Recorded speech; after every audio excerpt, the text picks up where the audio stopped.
Chapter 128. This was the reason Yang Chundong came up with. He didn't say that he couldn't catch Yang Si. This was to give Qian Sengbao hope and allow Tang Tong to report back. As for whether he could catch Yang Si or not, it wouldn't be long before Walla's messenger couldn't even protect himself. When that happened, who would pay attention to Yang Si? Even if someone saw Yang Si, his identity would be changed. He would no longer be a madman but a hero who killed the enemy. Tang Tong was startled when he heard the reason. He then asked suspiciously, "Did Yang Si really escape? Can we really catch him? Does Yang Xianma know the consequences if we catch him?" "I know. Don't worry, Lord Tang. By the way, all of you must be tired from the trip. I've already prepared 5,000 taels of silver outside. When Lord Tang leaves, please distribute it to all of you." Since Tang Tong asked such a question, it meant that he agreed with the reason. He was just worried. Since the matter had been settled, Yang Chundong naturally had to show sufficient friendliness. 5,000 taels of silver was just enough to fill a large wooden chest. Using this to settle this matter was worth it no matter how one looked at it. Whether it was at the seaside of Crimson City, Immortal Abode, or Sky Beyond Heaven, Yang Chundong could be described as earning a fortune every day.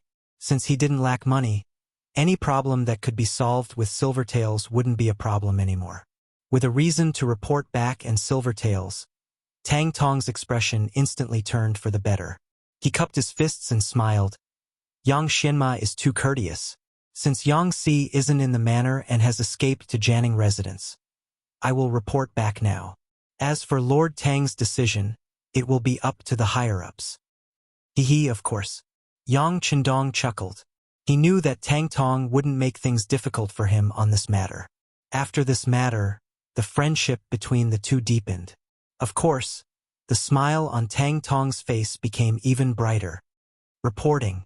Just as Yang Chundong and Tang Tong were laughing and looking at each other, looking like they were getting along very well, Yang Wu suddenly ran in from outside the door. Because he was running too fast, he almost tripped over the door sill.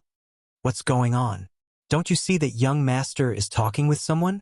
Seeing Yang Wu lose his composure, Tiger's Mane stepped forward and reprimanded him softly. "What happened?" Yang Chundong noticed Tiger's Mane's loss of composure and was somewhat puzzled. In his impression, these Yang family retainers had long been trained to remain calm even if Mount Tai were to collapse in front of them. He really didn't know what had happened to make them behave like this. "Young master, third young master is here. He has already entered the manor." Yang Wu didn't have time to explain anything to Tiger's Mane. When he saw Yang Chundong's question, he immediately answered. "Third princess? Princess Changda? Why is she here?" Yang Chundong was slightly taken aback when he heard this. Princesses, especially after reaching adulthood, weren't allowed to leave the palace as they pleased. Then why did she come to his manor without even greeting him? What was going on? Yang Chundong was flabbergasted. Tang Tong, who had been chatting happily with him, also had a similarly confused look on his face. He also didn't understand why the princess would leave the palace, and why she would come to the Yang manor. While the two of them were puzzled, or rather, unable to react for a moment, the sound of noisy footsteps came from outside the side hall. Then, they heard a eunuch shout in a high-pitched voice, "The princess has arrived." As the voice fell, a group of junior eunuchs entered the hall. Then, under the escort of a dozen palace maids, Princess Changda, dressed in a pink gown, walked in and stood in front of Yang Chundong. Speaking of which, this was the second time the two of them had met. "Greetings, Princess Qiansui." Tang Tong reacted quickly. Once he saw Princess Changda, he knelt on the ground. Yang Chundong, who was at the side, was only slightly taken aback before he had no choice but to kneel on the ground as well. "Rise." Fortunately, before Yang Chundong's knees touched the ground, Princess Changda had already spoken. "Thank you, Qiansui." Yang Chundong knew when to stop and hurriedly got up. His movements were even faster than Tang Tong's. Fortunately, the princess's attention wasn't on him. Instead, she stared at Tang Tong and said, "I recognize you. You're Tang Tong, right?" Hearing that the princess actually recognized him, Tang Tong's face was naturally filled with joy. princess has a good memory. This lowly one is Tang Tong.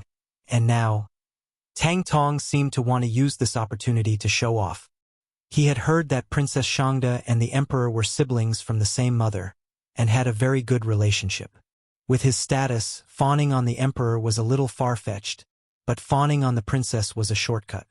But before he could finish, Princess Shangda had already spoken. Why did you bring so many people to the Yang family manor? Did Yang Jima commit any crime? Ah? This he didn't. Tang Tong didn't know what the princess meant, but from her tone, he could tell that she was a little angry, so he wanted to explain himself. However, Princess Shangda had no intention of listening to his explanation. Instead, she waved her hand impatiently. All right, as long as Yang Jima didn't do anything wrong, then don't create such a scene in the future. Don't think that just because royal brother gave you power, you can really do whatever you want. Let me tell you, others might be afraid of you, but this princess isn't.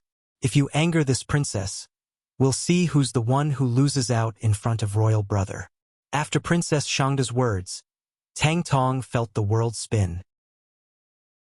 It seemed that the third princess was here to support Yang Chendong. Fortunately, she didn't give the order to search the manor. Otherwise, she really didn't know how to clean up this mess. Others might not be able to comment on the matters of the eunuch group, but as a member of the royal family, Princess Shangda could. Not only was she on good terms with the queen of the imperial harem, Empress Qin, she was also the emperor's biological sister. She was greatly appreciated by the emperor. This could be seen from the grand birthday banquet that was held a while ago. Tang Tong broke out in cold sweat, his lips trembling. He knew that if he didn't clarify today's matter, there would be consequences later on. Thus, he didn't care so much and lowered his head. Long live Princess. This lowly one is here on the orders of Supervisor Qin Sengbao to investigate this matter. What's there to investigate? Don't think that this princess doesn't know. It's just beating up a Walla envoy. But you didn't investigate clearly who provoked them first before arresting people? Also, the one who beat him up was just an ordinary servant of the Yang family. You even bothered the Eastern commander over such a small matter. If that's the case, then if someone from the embroidered uniform guards made a mistake, shouldn't they also ask the Qinhu directly in charge of you for an explanation? Princess Shangda's coquettish voice resounded throughout the entire side hall. Her words left Tang Tong speechless. He originally thought that the third princess just happened to be there at the right time. But with these words, who wouldn't understand that she had clearly come prepared? She was even here specifically to solve the problem for Yang Chendong. At this moment, Tang Tong finally understood that with the third princess backing Yang Chendong, he wasn't someone he could mess with in the future. Yes, long live princess is right. I will go back and report this to eunuch Qin. Tang Tong nodded his head as he spoke. From the looks of it, he looked exactly like a pug. Tang Tong left, but he didn't forget to take the chest of silver that Yang Chendong had prepared with him. From this point of view, he had accepted the goodwill. He had already promised that if he didn't take the silver this time, it would mean that he would have to draw a line with the Eastern commander in the future. Princess Shangda came and reprimanded Tang Tong, showing her rude and unreasonable side. As the outside world said, she was incomparably coquettish. However, when everyone in the side hall was reprimanded by her, she indeed looked at Yang Chendong with a smile like a flower. It was as if she was staring at an extremely exquisite ancient artifact. This gaze made sixth young Master Yang feel as if he had become a rare animal in the zoo. It was a very bad feeling. The atmosphere was a little awkward.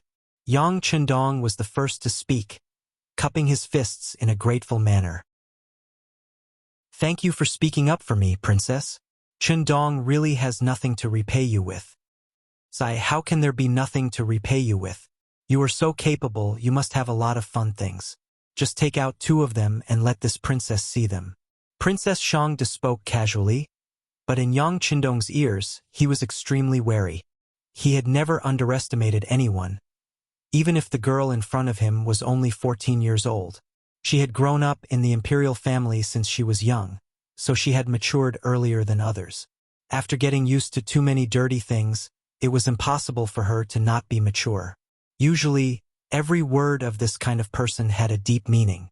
Everything depended on how the person who heard it interpreted it. If you ignored these words, you might unknowingly suffer a great loss. Not knowing whether this was a test or not, Yang Chundong pondered for a moment before raising his head and saying with a smile, "Princess, you must be joking. Whatever Chundong has, the imperial family has as well. Even the world belongs to the great Ming dynasty. If there is anything here that princess likes, you can take it away." "Oh, is that true?" Sensing Yang Chundong's cautious and guarded manner, Princess Shangde smiled. Not to mention, she had inherited the Zhu family's bloodline. Regardless of her temper, she was beautiful and charming. Under this smile, there were many things to admire. Yes. Yang Chundong's gaze tightened. Then, he felt that it wasn't very friendly to look directly at the princess, so he looked away and agreed. "Aha, very good. Since that's the case, then this princess won't stand on ceremony." Princess Shangde giggled. Then, her gaze began to size up the side hall. However, it was only for a moment before it finally landed on Yang Chundong and the jade pendant on his waist. Chapter 129. Yang Chundong was also sizing up Princess Shangde. When he saw her gaze fall on the jade pendant he carried with him, his heart tightened. This was a waist pendant with the words peace engraved on it. It wasn't very valuable, but it was given to him by his father when he was 1 year old. It had an extraordinary meaning. "Princess, this was given to me by my father." "This, what?" Dong Shuai just said that everything here belongs to the Zhu family and that we can take it as we wish. "Are you going back on your words now?" Princess Shangde said sternly. Her face, which was originally pleasant to look at, changed in an instant, giving people a lot of pressure. This pressure obviously couldn't scare Yang Chundong, but it reminded him of her identity. Indeed, they were all from the Zhu family. None of them were easy to get along with. They changed their faces faster than flipping a book. Not wanting to be a busybody, he immediately took off his waist pendant and handed it over with both hands. "Since the princess likes it, you can have it." "Haha, that's more like it." As if she really liked this waist pendant, Princess Shangde stretched out her jade-like hands to receive it. Then, she regained the innocent expression of a girl. "All right, this princess has helped you solve your problem. Asking for a waist pendant from you isn't considered bullying me. Ha ha ha, let's go." Princess Shangde left just like that, not staying for long. She probably knew that with her current status, staying too long in the Yang family village would easily attract criticism.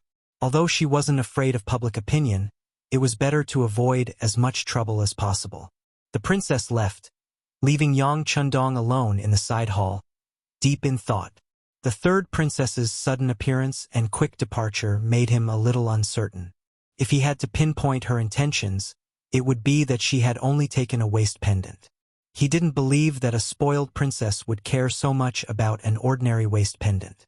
Even when Xiao Yin and Lady Shui appeared in the side hall, hand in hand, Yang Chundong still couldn't figure out what was going on. On the other hand, the two women seemed to be aware of his predicament. Because Xiao Yin had been with Yang Chundong for a long time, she was the most courageous. She bluntly said, "Young master, I'm afraid the princess has fallen for you." "What?" Hearing this, Yang Chundong was shocked. It wasn't that he hadn't thought about it, but that he didn't think it existed at all. Although information was not so developed at that time, the matter of him falling in love with Hu Yen, the daughter of the Hu clan, would not be a secret in front of the emperor. Since the emperor knew about this matter, it was impossible for him to marry the princess to him. One had to know that according to the customs of that time, when a princess married a man of lower status, her status was even higher than that of a concubine. Not only that, as the emperor's son-in-law, he could only have this one woman in his life. Even the servant girl to warm the bed had to be chosen from the princess's own dowry. At that time, this was a tyrannical treaty for men. However, if one wanted to marry the princess, one had to pay a price in order to obtain benefits. Speaking of which, this was very fair. However, this kind of fairness might be useful for a destitute scholar with no power or influence. But whether it was power or money, what did Yang Chundong lack? How could he possibly marry only the princess and restrict his own freedom? The emperor should be aware of this. In addition, for the sake of Hu Ming and Hu Zhongning, he probably wouldn't have this idea. Thus, he took the initiative to omit it. Now that the two women had mentioned it, he carefully recalled Princess Shangda's attitude towards him. Only then did he realize. Princess Shangda's attitude did change a lot, but that was just her nature. The spoiled her would still act coquettishly in front of Zhu Qizhen and ask for benefits. In front of others, she was even more unscrupulous. As for the waist ornament, it was just a token of love. Thinking of this, Yang Qindong's expression changed again and again. He sucked in a breath of cold air and said, "This can't be done. Young master, since this can't be done, we have to think of a way." Xiao Yin and Lady Shui both stepped forward, looking concerned. They could not be concerned. If the young master really married the princess, what would they do? If the princess was unreasonable and didn't allow them to stay in the Yang family, they could only leave. At that time, they wouldn't even have a place to cry. For their own rights, they had to do something. Yes, the young master will think of a way. However, we have to do something right now. Yang Qindong's first thought was to immediately send the betrothal gifts to the Hu family. Then, he prepared to ask for the name. Although this situation was complicated, the process that had to be walked through was not something that could be omitted. But as soon as the thought appeared, Yang Qindong rejected it. Not for any other reason, but because this year was a particularly important year. Before the changes in the Tumu Castle happened, he couldn't do anything big. Once he provoked someone and caused unnecessary trouble, it would be bad if it led to changes. Fortunately, Princess Shangda was still young. Moreover, she was only testing the waters today. Even if she wanted to ask the emperor to grant her marriage, she still needed an opportunity. Now that he was resting at home in the name of being sick, it probably wasn't the best time to grant her marriage. Of course, the reason why Yang Qindong was so confident about this was because of Wang Zhen. He and Wang Zhen were in a cooperative relationship. They had agreed to pay him a large sum of money next year. Before the money was in his hands, he definitely didn't want to become the emperor's son-in-law and establish a connection with the imperial family. If Zhu Qizhen had such a thought, Wang Zhen would do everything possible to stop him.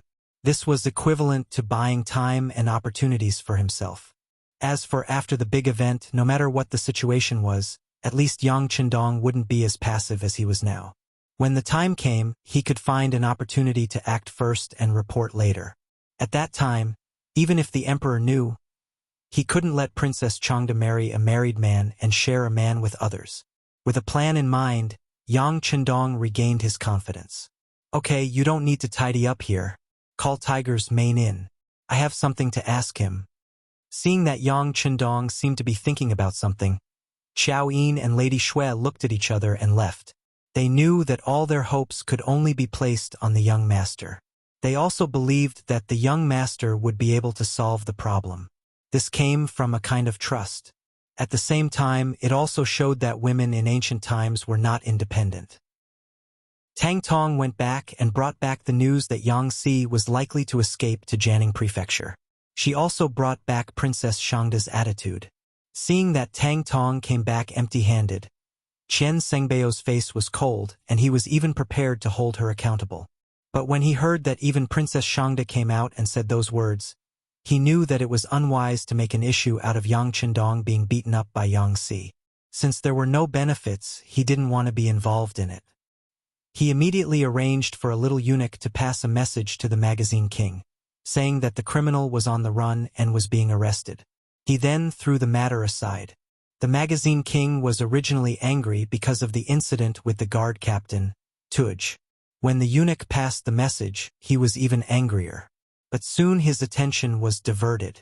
It was not for any other reason, but because the Wallace spy in the capital of the Great Ming Dynasty had contacted the buyer who could buy high-yield potatoes. Compared to a guard captain being beaten up, high-yield potatoes were more important to the fate of the Walla. The magazine king put all his attention on the potato matter and even arranged for his most trusted subordinate, Tuj, to handle this matter.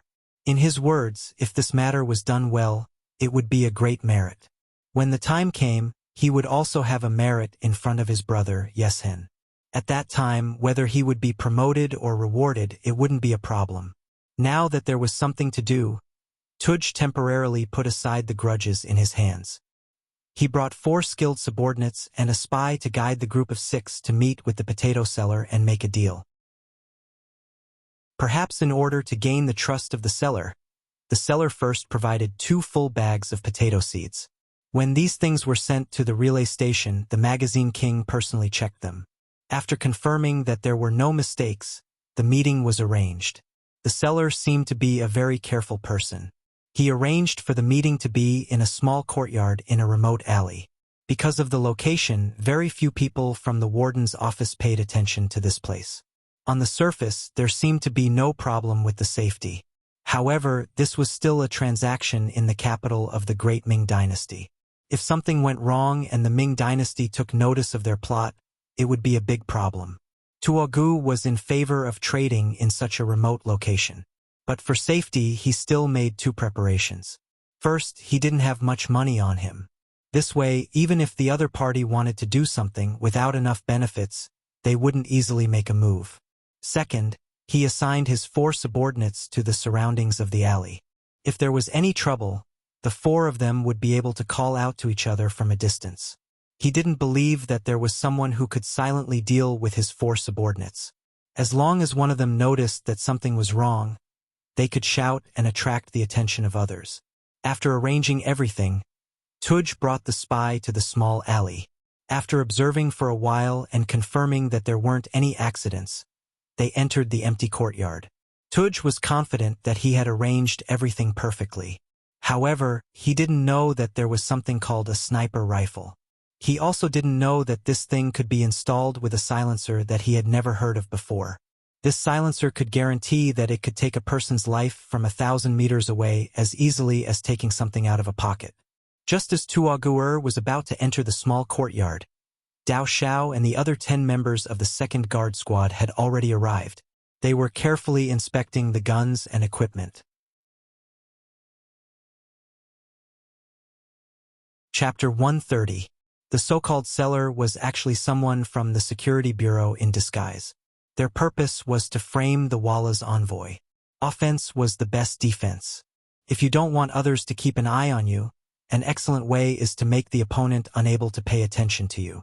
If you're already in trouble, how would you have time to keep an eye on others?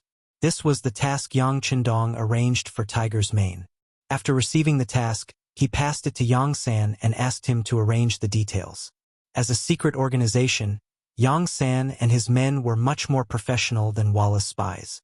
This was not only because they were better trained, but also because they were rich and well-equipped. With the advantage in all aspects, it was only natural that Tile's spies had always been under the control of the Security Bureau. To lure them out and give them something that could move them was not difficult at all. On the contrary, it was very smooth. What was even more unexpected was the appearance of Tuogu. This person had once slandered the 6th young master in front of the Yang family manor's gate. Everyone had long wanted to kill this person to vent their anger. However, considering the other party's identity, they did not make a move. This time, he took the initiative to come to them. How could they let him go? Not long after Tuogu and the Wallace spy entered the small courtyard, Yang San appeared with another subordinate of the Security Bureau. There was also a carriage with many bags on it. It was impossible to see the appearance of the bags in the dark. However, considering the items to be traded, it was obvious what was in the bags. Under the attention of the 4 Wallace guards, Yang San walked into the small courtyard and saw Tuogu who had arrived first. "You have a lot of potatoes in your hands?" Seeing the person who came at the agreed time and saw that the other party came in a carriage, Tuogu was satisfied but still asked cautiously. "Yes." Yang San's face was indifferent, like an emotionless humanoid machine. Since the person in front of him dared to look down on the 6th young master, it would not be an exaggeration to cut him into pieces. However, considering that Dao Xiao and the others still needed some time to complete their task, he forcefully suppressed the thought of attacking and continued to deal with Tuogu. Yang San's attitude was so cold that Tuogu felt a trace of displeasure from the bottom of his heart. However, considering that he was not here to make friends but to make a deal, He suppressed his dissatisfaction and asked again, "Who are you? Why were there so many potato seeds? As far as I know, this thing hasn't been popularized in the Ming dynasty yet. The seeds of this thing should be very precious." "Are you an officer?" Yang San answered Tuj's question unhurriedly. "No." Tugger shook his head. He didn't understand why the other party would ask such a question. Instead, it was the Valle spy who came with him who shook his head bitterly when he heard this. This general's bodyguard captain didn't know anything about the secret battlefront at all. How could he ask about the other party's background? It was impossible for the other party to tell him. As expected, Yang San used a gaze filled with disdain to look at Tuogur and said, "Since you aren't an official, why are you asking me these questions? You really are an idiot." Tuogur suddenly realized that he had said something wrong. However, the other party directly called him an idiot and angered him. He glared and said with a fierce expression, "You dare to scold me?" Just as Tuogur was about to flip out, the security bureau agent who had been tidying up the carriage walked into the small courtyard. According to the previous agreement, once this person entered the courtyard, it meant that the Walla agents guarding outside had all been eliminated. A strange smile flashed across Yang San's face. "So what if I scold you? I still want to kill you." After saying this, a small crossbow appeared in Yang San's hand. At this moment, he was aiming it at the angry Tuogur who was about to draw his sword. "Let's talk nicely. Let's talk nicely." Seeing Yang San take out a weapon, the Walla agent felt that the atmosphere wasn't right. He immediately tried to ease the atmosphere with a smile. How could Yang San, who already had the intention to kill, stop his killing intent because of these words? A cold smile flashed across his face. "Let's talk nicely?" However, it's too late to say anything now. From the moment you entered this small courtyard, you were already destined to be dead. At the same time as his voice fell, his right index finger moved and pulled the trigger on the crossbow. Under the force of the spring mechanism, an arrow flew through the air and shot into Tuogur's chest. At the same time, outside the small courtyard, hidden snipers simultaneously fired their bullets into the head of Tuogur's subordinate, who was completely unaware of the impending death. Among them, 3 bullets hit the middle of his eyebrows, while one missed and only hit the forehead. However, the powerful lethality still took his life in the first instant. The pitiful Tuogur still maintained his posture of drawing his sword. He had an overbearing appearance as if he wanted to take the lead. He didn't know that the people he had arranged outside had all been wiped out. Furthermore, when he thought about how the other party attacked without the slightest hesitation. How was this a trade? It was clear that they were here to kill him. When Yang San made his move, his subordinates also took out the same crossbow and aimed it at the Walla spy. "If you want to live, don't shout. Otherwise, you will end up like him."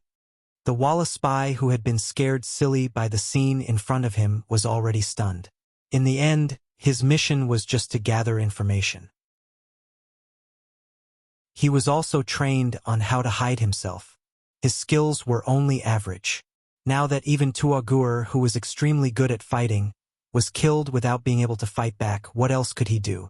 In order to save his life, the spy stood there obediently and allowed the people from the security bureau to tie him up tightly. Even his mouth was stuffed tightly. There was another sound of footsteps outside the courtyard. Dao Xiao led the second team to clean up the 4 Walla guards who were hiding in the dark and carried their bodies inside. "Let's get to work. Create a scene and bring him back alive. He must know a lot of Walla's secrets." A sinister smile flashed across Yang San's face. Perhaps it was because of his work, but he had become much more sinister. Even in the security bureau, few people dared to interact with him too much. They seemed to be afraid of the actual leader of the security bureau. Half an hour later, a big fire suddenly appeared outside the courtyard. The fire attracted the soldiers of the 5 cities warden's office. When they put out the fire with all their might, they saw the scene in the courtyard clearly. A few men wearing Walla Guards uniforms were lying dead on the ground. In front of them, there were many scattered potatoes. This matter involved the Walla Guards. The 5 cities warden's office quickly reported this matter. Not long after, The Eastern Faction Warden's office and the embroidered uniform guards men arrived one after another. The leader was the Chenhu official, Tang Tong. After he recognized Tua Guer's identity at a glance, his eyes flashed with anger. Another half an hour later, the magazine king, who was still waiting for news at the relay station, looked outside uneasily. Suddenly, the door of the courtyard he was resting in was pushed open from the outside. Then a group of embroidered uniform guard rushed in with torches. Not good. Instinctively, the magazine king turned around and took the scimitar that was hanging on the wall. When he turned around, Tang Tong and a few other embroidered uniform guards men had already rushed into the room. "Emissary, are you still going to resist?" Looking at the magazine king's current appearance, Tang Tong sneered. "What are you doing? Since you know that I am an emissary, why are you treating me like this? Aren't you afraid that the Ming dynasty will fall out with the Walla?" The magazine king relied on his identity as an emissary to threaten them. "I don't know about the matter between the Ming dynasty and the Walla, but now there is evidence that your guard captain has been buying prohibited potatoes everywhere. Now that he has been caught red-handed, I'll have to trouble the emissary to come with us and explain clearly." Tang Tong's eyes were full of threat. If the magazine king dared to resist, he would take action. A wise man knows better than to fight when the odds are against him. Although he knew that Tua Guer had messed up the matter, the magazine king still had some confidence when he thought about how he was the emissary of the Walla. "Okay, I'll come with you and see what you have to say." The magazine king put away his scimitar, snorted coldly, and strode in front of Tang Tong. Tua Guer was killed and the magazine king was arrested. This was Yang Qindong's revenge and also successfully diverted the attention of the magazine king. Now that the magazine king couldn't even protect himself, how could he have the time to pay attention to Yang Qindong? Regrettably, the periodical king was, after all, the emissary of Tile. Especially after he found out about Tugger's death. He pushed all the blame onto the dead and complained about the injustice he had suffered. Without direct evidence, naturally, no one could do anything to the magazine king. However, this matter directly caused the court to be disgusted with the Walla. In particular, the Minister of Revenue, Wang Zhua, threw out the problem of the large number of people in the Walla's diplomatic group. When the potato had just appeared, Wang Zhua had suggested to the emperor that such a good thing should not be allowed to spread. Otherwise, when those foreign countries had enough food, they would raise their soldiers and horses. From there, they would have the ability to cause trouble for the Ming dynasty. This time, the Walla actually wanted to take the potatoes back, which could be considered as touching his reverse scale. In the court, he said that according to the rules of the court, the number of people in the diplomatic group should be limited to 50 people. However, this time, the Walla actually sent a group of 3,000 people. Just the food and drink alone cost a lot of money every day. It was really like a stone that stirred up 1,000 ripples. When the other officials heard about this, they all had a shocked expression. Zhu Qizhen, who was sitting high on the dragon throne, had a blank expression on his face at first, then it turned into anger. He looked at Wang Zhan, who was standing beside him, and asked, "Teacher, is this really true?" Chapter 131. Wang Zhen was one of the first to know about this, but considering the benefits he received from the Walla before, he wanted to minimize the problem and let them leave. But now that it was exposed in the imperial court, some words had to be said. Replying to the emperor, the actual number is only around 2,500 people. 3,000 is a false number. Just as Wang Zhen had said, this time, Vala had indeed sent out 2,500 tributary envoys. In order to receive more rewards, they had falsely reported 3,000 people. It was normal for the Walla to falsely claim rewards. Because Wang Zhen colluded with the Walla and accepted bribes from Yeshen, he pretended not to know. But this time, the emperor took the initiative to ask, and in front of the civil and military officials, he could not hide anything. Good. Are they here to pay tribute or to ask for something? After hearing Wang Zhen's answer, Zhu Qizhen's face became very ugly, and he announced in the imperial court, "Teacher, since you have received the previous diplomatic groups, this time I will leave it to you to solve. I don't care what method you use, but in short, It is not so easy to take advantage of me." Seeing Zhu Qizhan angry, Wang Zhan immediately said, "Please rest assured, Emperor. This subject knows what to do." After the court was adjourned, Wang Zhan did not treat the king of the periodical in the same amiable manner as before. Instead, he ordered the Ministry of Rights to give out rewards according to the number of people who were present. He also rashly reduced the price of the Valago horses by 4/5, paying Valeso only 1/5 of what he had asked for. This caused the periodical king's wish not to be fulfilled, and he angrily returned. Not only that, when the large diplomatic group returned, they were strictly inspected, and all the things they brought were searched. Rummaging through the books on the grounds of preventing illegal items made the magazine king lose face. After the angry periodical king returned to the Walla, he reported to Yeshen with exaggerated details. When Yeshen heard this, he was furious and immediately gathered the army, using the Ming dynasty's reduction of rewards as an excuse to split the army into 4 and attack the Ming dynasty, personally leading a large army to attack Datong. They were already prepared to attack the Ming dynasty, and this time they had a suitable excuse. For a time, the border area was filled with the flames of war, and alarms were constantly sounding. Walla's cavalry was ferocious, and they quickly advanced to the south. The Ming dynasty soldiers guarding the northwest were defeated several times, and they hurriedly requested reinforcements from the capital. Walla's betrayal and the start of the war. Once the news reached the capital, it caused a huge commotion. For a moment, they were all guessing which general the emperor would send as reinforcements to conquer Walla. While everyone was guessing, one person's heart beat wildly. He thought that his chance to become famous in the world had come.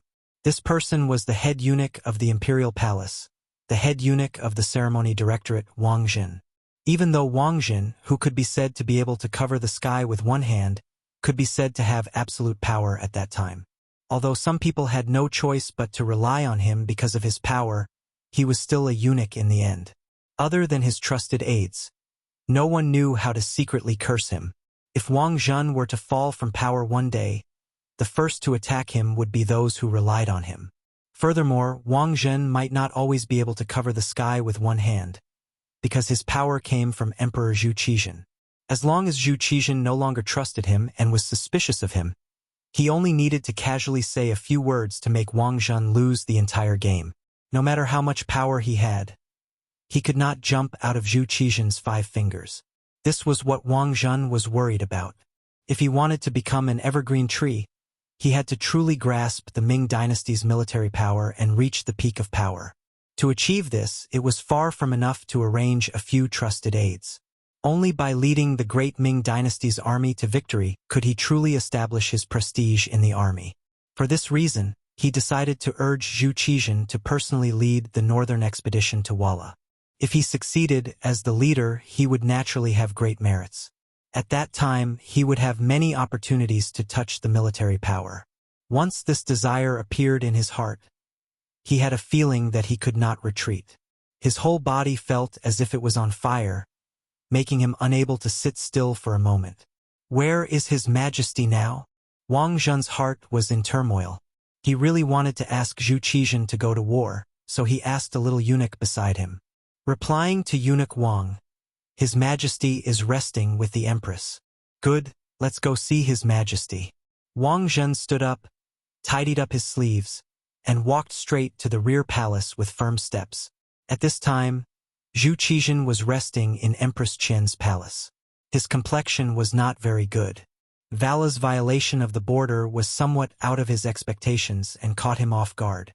When he saw that more and more requests for help were coming in from the border, he decided to leave the Palace of Heavenly Purity and go to the Empress Palace to relax. As for how to deal with this matter and who to send, the important officials would probably come up with a plan. This was one of the benefits of being the emperor. If he ran into problems he didn't want to deal with, he could just toss them to someone else. Empress Qian was extremely virtuous. When she saw that Zhu Qizhan's mood wasn't too good, she had all the maids and eunuchs leave the palace. She was the only one accompanying the emperor to rest in his chambers. She even suggested that if the emperor was too bored, he should take a trip to the immortal abode to relax. Zhu Qizhen was somewhat moved by the Empress' suggestion. The immortal abode had been open for more than half a year now, and there was always an endless supply of delicious food and fun things to do inside. When he heard people talk about it in the past, he would always look forward to it. However, because he was the emperor, leaving the palace would cause too much of a ruckus. That was why he had always suppressed this thought. Now that the Empress was so supportive of him, he was truly moved. Empress Qian was worried about Zhu Qizhen's health after seeing how distressed he was, so she made this suggestion. When she saw that the emperor was actually moved, she smiled sweetly. If your majesty wishes to go, you can disguise yourself as a commoner. However, you must bring more people with you. Your safety is still very important. Yes, the Empress is absolutely right. How about this? We will immediately call General Fan Zhong over and have him arrange for more people to protect us. Zhu Qizhen couldn't wait any longer. There was a trace of urgency in his voice. The emperor issued a decree, and General Fan Zhong quickly brought over 100 human soldiers to prepare for the emperor's departure. It was at this time that Wang Zhen arrived. He was dressed in official robes.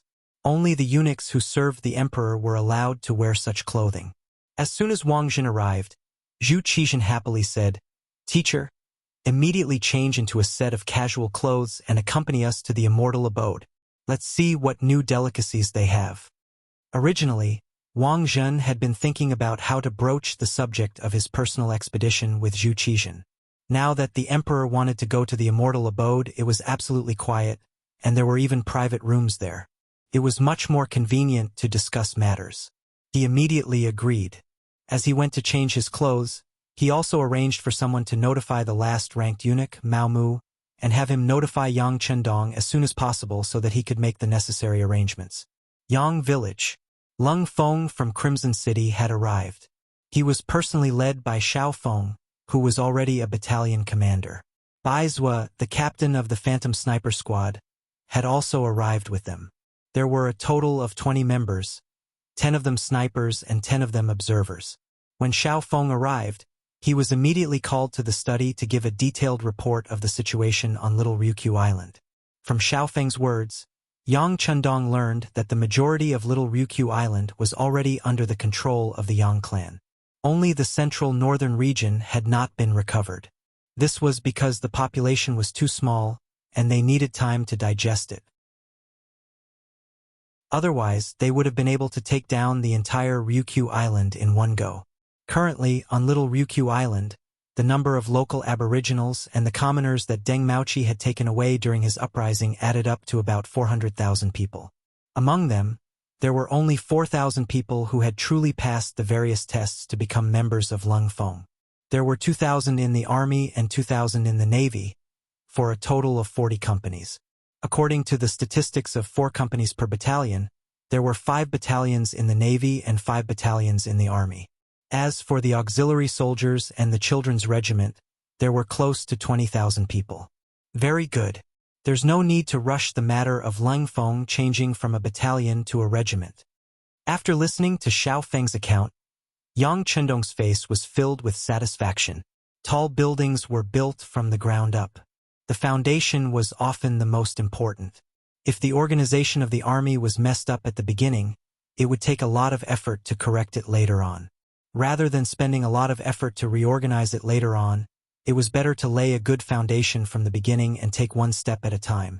After asking about the development of the army, he asked about the progress of the factories. He even asked about Yu Qian and Xin Yu's situation. According to Xiao Feng, the development and construction of the various cities in the factory were being carried out in an orderly manner. Other than the ships that went to the west to search for rubber and the power plant that could not be started, the other factories had entered the planning stage of development. The various goods that they produced were already self-sufficient and could be considered for expansion. Yu Qian and Xin Yu's situation was also very stable. When they first arrived at Resin City, they were shocked by the technological development and everything that they saw. As they gained a deeper understanding, they showed great interest in these developments and even took the initiative to participate in some things. However, when Xiao Feng said, however, he was still carefully observing Yang Chendong's expression. If you have something to say, Just say it. Yang Qindong smiled. He knew that as the system grew stronger, the gap between his relationship with the people under him would also grow bigger. However, he still wanted to hear more of the truth. He did not want to lie to his superiors. Yes. Xiao Feng quickly responded, then said, however, when they found out that all the changes were related to the sixth young master and had nothing to do with the Ming dynasty, they showed strong resistance. They put down the work at hand and stayed in the house that we arranged for them.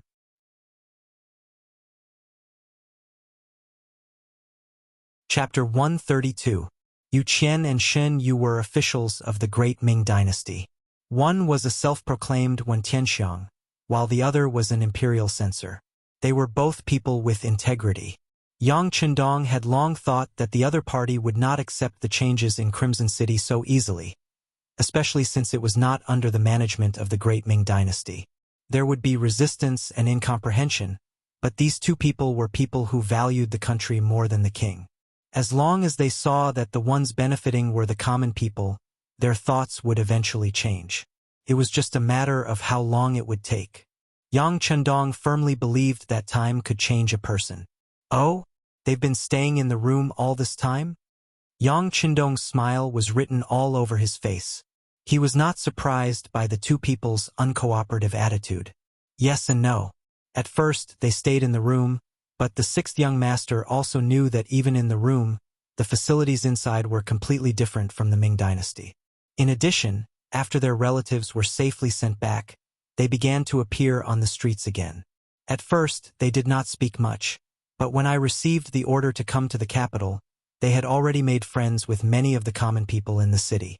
It could be seen that the smiles on their faces were getting more and more. This is a good phenomenon. When he heard this, Yang Qindong was already certain that these two people would definitely be used by him. The only difference was the length of time. Everything caused by little Liuli was developing steadily. This was where Yang Qindong's confidence came from. There was no need to talk about advancing. If there were any accidents, he would have a place to retreat. So what did he not dare to do? Next, he had to consider how to make a good Walla's offense. Should he let the Tumu Fortress incident continue? Yang Qindong knew that the Ming dynasty's elites were all lost in the Tumu Fortress incident. From then on, the Ming dynasty began to weaken. But even so, under the efforts of many people, it still persisted for a very long time. But in the end, the Ming dynasty was defeated in the end. It was defeated because of internal strife. If not for the fact that the power was too scattered, the aristocrats, scholars, and eunuchs were holding each other back, and sometimes they could not even carry out the emperor's orders, how could there be the possibility of the Manchurian Tatars entering the pass? And how could there be the scene of the magnificent China being bullied and humiliated 300 years later? Originally, he had been considering whether he should take action to change history. However, when he thought of the actions of the Ming dynasty's monarch and the tragic history in the future, he shook his head and completely gave up on this idea.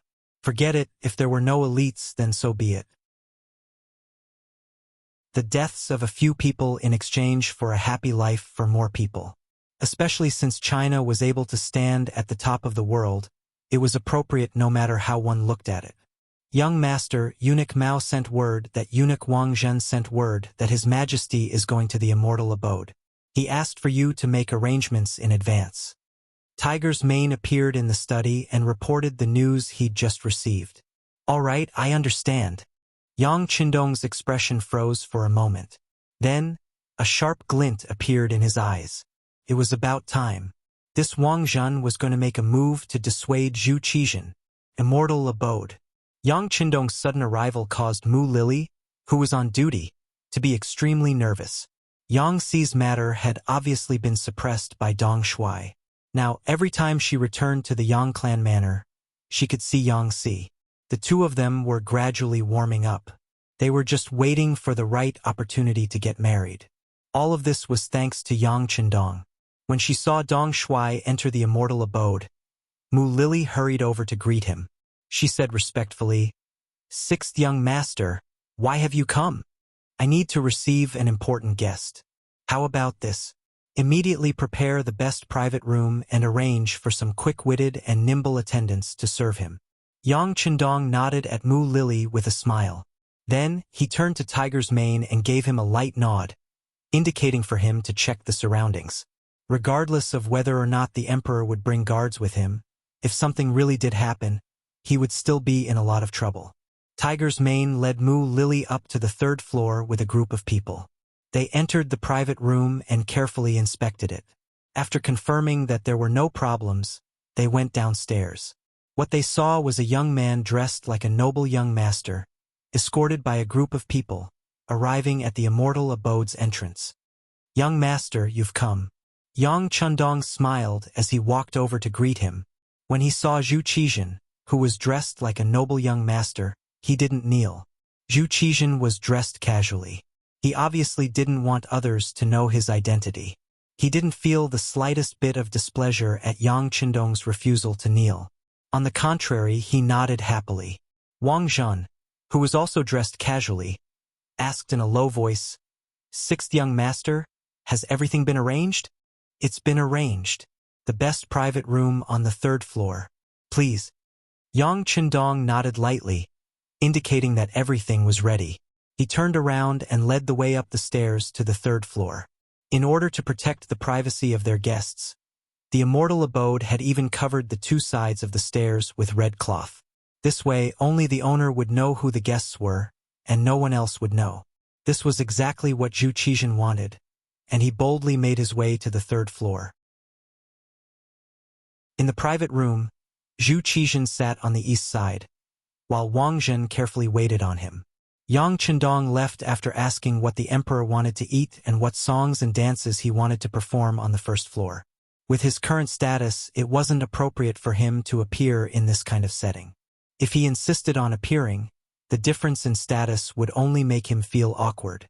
Now that there was no one else in the private room, Wang Zhen took the opportunity to voice his opinion, urging Zhu Qizhen to personally lead the troops.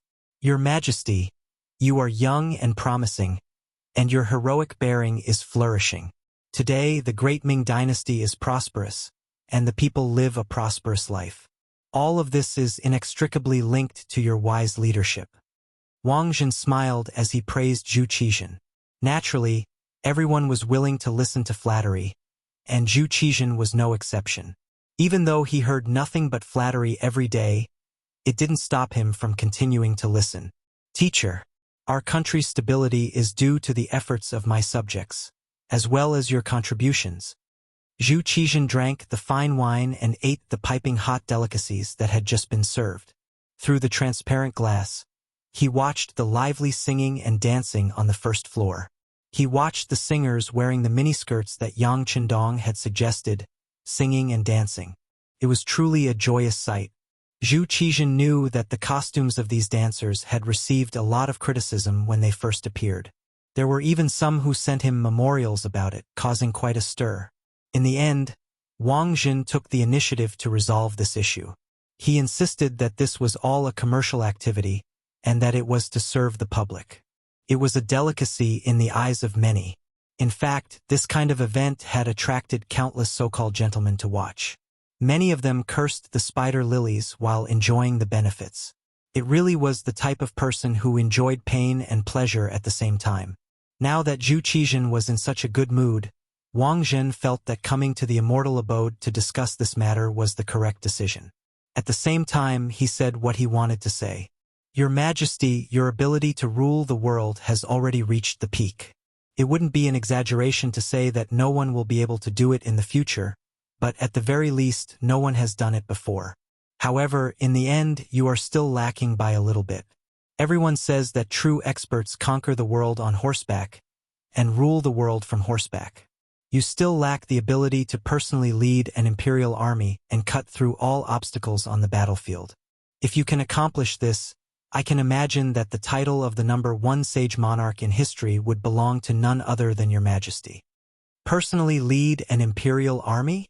Zhu Qizhen had never thought about this before, so Wang Zhen's words piqued his interest. Zhu Qizhen was only 22 years old. He was young, energetic, and full of vigor.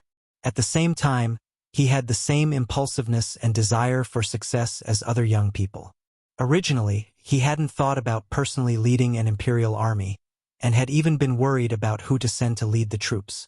However, when he heard that he could personally lead the troops, it was as if a door had been opened in his mind. It was like a bright light had suddenly appeared in the darkness, illuminating the path ahead. Yes, you will personally lead an imperial army. Wang Zhen, who had been paying attention to Zhu Qizhen, noticed that the emperor didn't have the slightest bit of reluctance. On the contrary, he had an expression of eagerness. He immediately knew that there was hope, so he continued to advocate. Think about Han Dynasty's Emperor Gaozu, Liu Bang, who was the first emperor to lead an imperial army and unite the world. Liu Yu personally led many expeditions to the north, establishing the Liu Song. Tang Taizong, Li Shimin, personally led an expedition to Goguryeo. There was also Emperor Chang, who led 3 expeditions to Mongolia, forcing them to surrender. However, when they heard the name of Emperor Chang, they trembled in fear. Right now, your majesty is still young, and we have millions of mighty soldiers. Facing a small walla, we can easily win in a single battle. Moreover, the fame of our army will spread far and wide. Wherever we go, I'm afraid that the enemy will collapse without fighting. In the future, when people mention your majesty's name, I'm sure that they will also tremble in fear, not daring to offend the Ming dynasty in the slightest. In this way, your majesty will definitely be recorded in the history books. It is also very possible for your majesty to become an eternal emperor. Under Wang Zhen's description, Zhu Qizhen seemed to have already seen himself leading a mighty army into battle. Wherever he went, the enemy would tremble in fear and surrender at the sight of the wind. Weapons and armor would be thrown all over the ground, and there would be countless deserters and surrenders. Good, good. As if he was under the influence of self-hypnosis, Zhu Qizhen let out a series of cheers, followed by a hearty laugh. The emperor was so happy that Wang Zhen's face also revealed a somewhat abnormal luster. The military power that he had longed for a long time seemed to be within his reach. After this battle, he would return to the court victorious. At that time, even if the emperor wanted to touch him, he wouldn't be completely powerless to fight back. He could still live for a few more decades. At that time, what position would he be in? What kind of glory and achievements would he enjoy?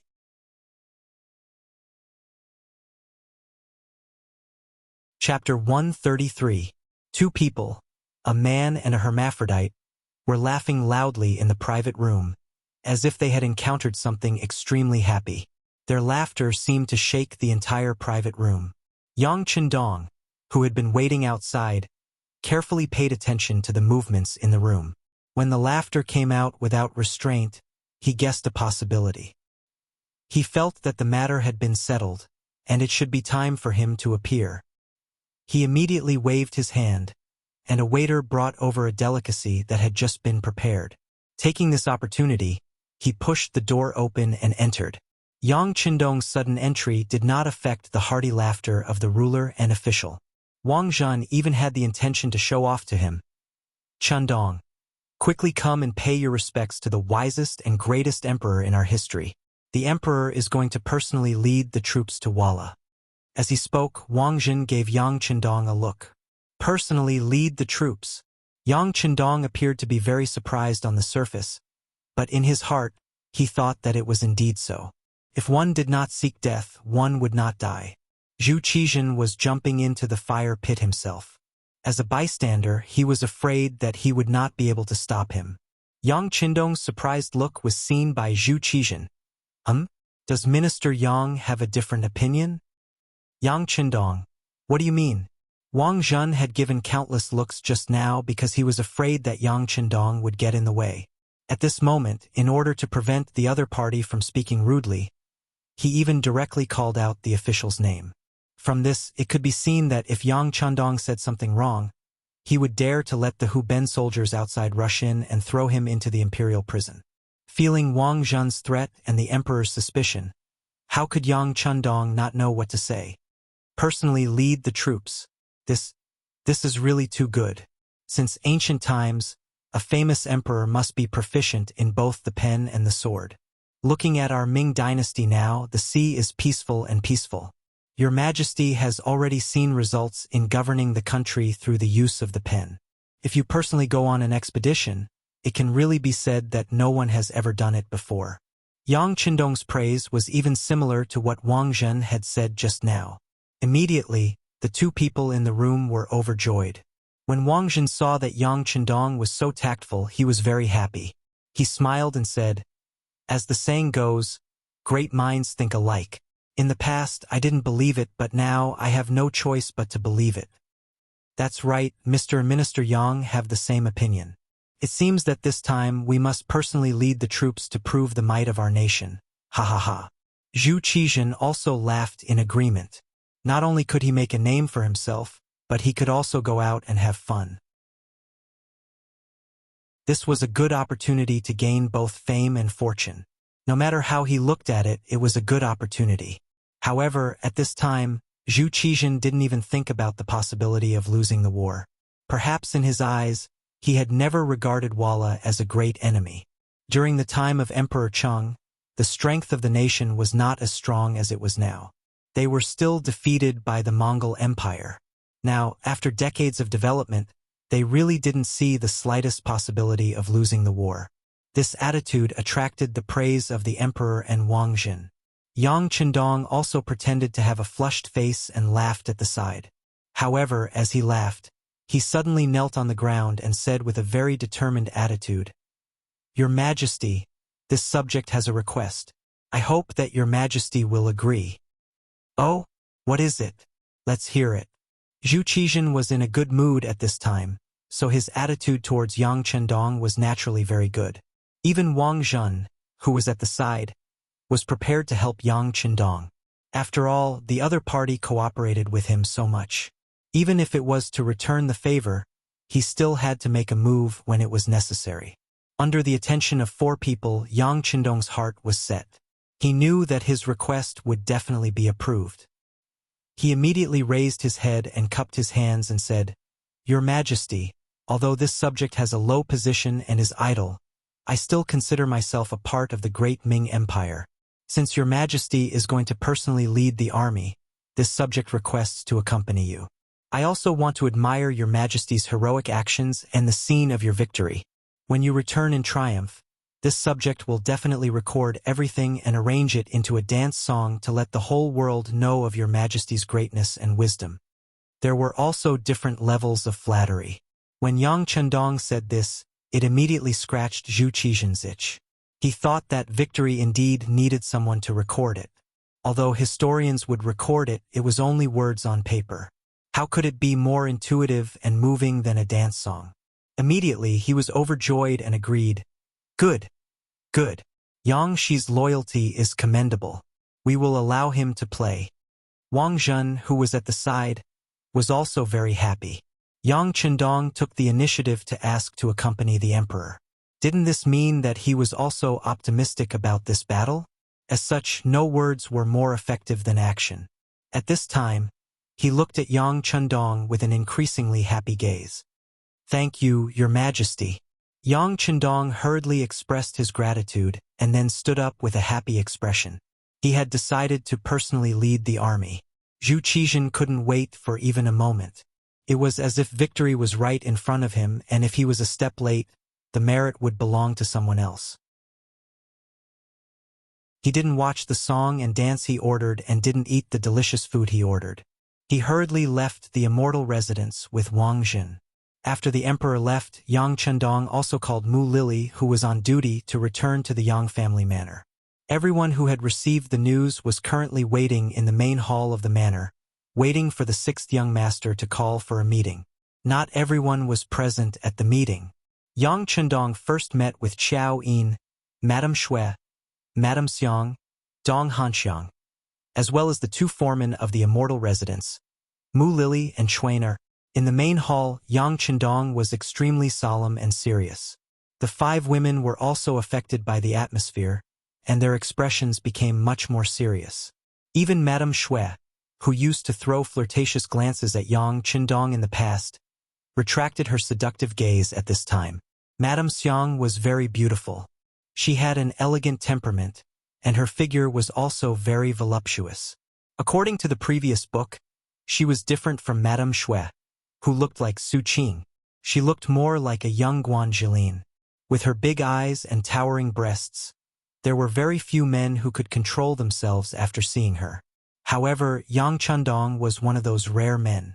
It wasn't that he wasn't moved, but rather that he hadn't been able to find the right opportunity. Madame Xiang's dance was beautiful, and her talent in this field was outstanding.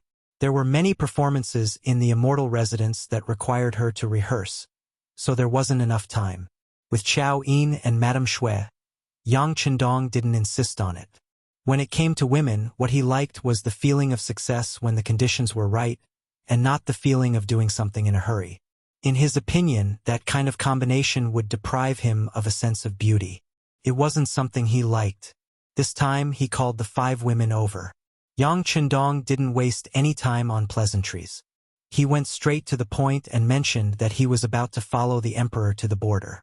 Upon hearing that there was going to be a war, and that the 6th young master was going to personally take part, the 5 women couldn't help but show a hint of concern. In contrast, Mu Lily and Chuan were much more reserved, but Xiao Yin, Madame Shui, and Madame Xiang all had expressions of reluctance and concern. There were even tears in their eyes that seemed ready to pour down at any moment. Enough! Going to war with the emperor, the young master is a civil official, so he won't be in any danger. As for the rest of you, once I'm gone, I'm afraid that the capital will fall into chaos. You must not panic.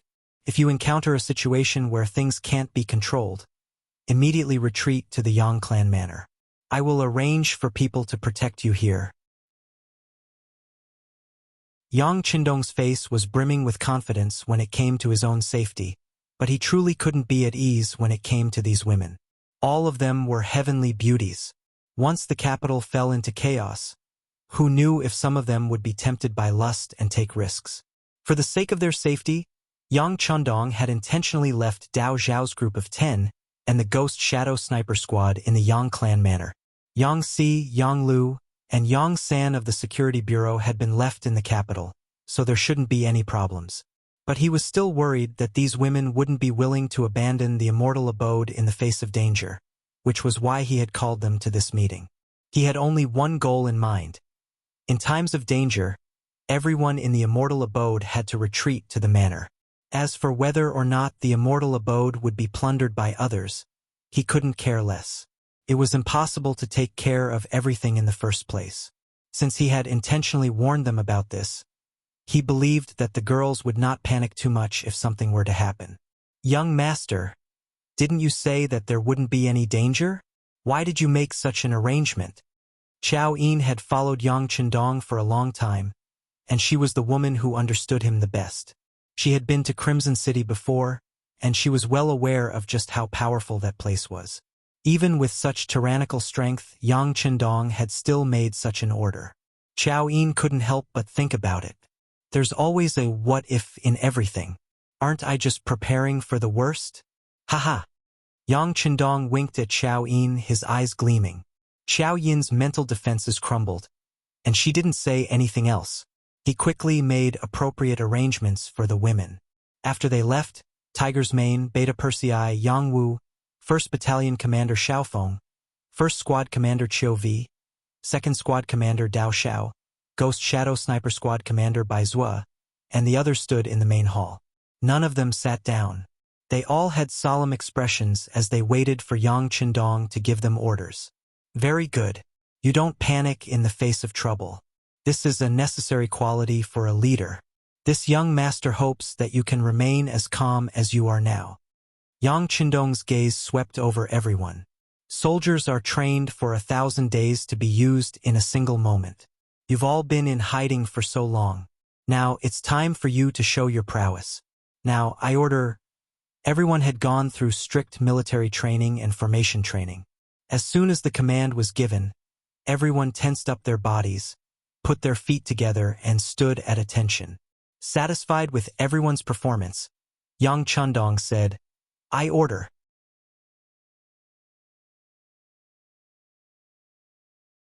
Chapter 134.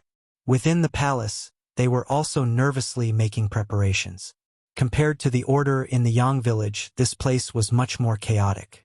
Zhu Qizhen was afraid that a long delay would lead to trouble, and that the ministers would oppose him when they heard the news. Zhu Qizhen privately ordered Wang Zhen to make full preparations before the war, striving to set out as early as possible.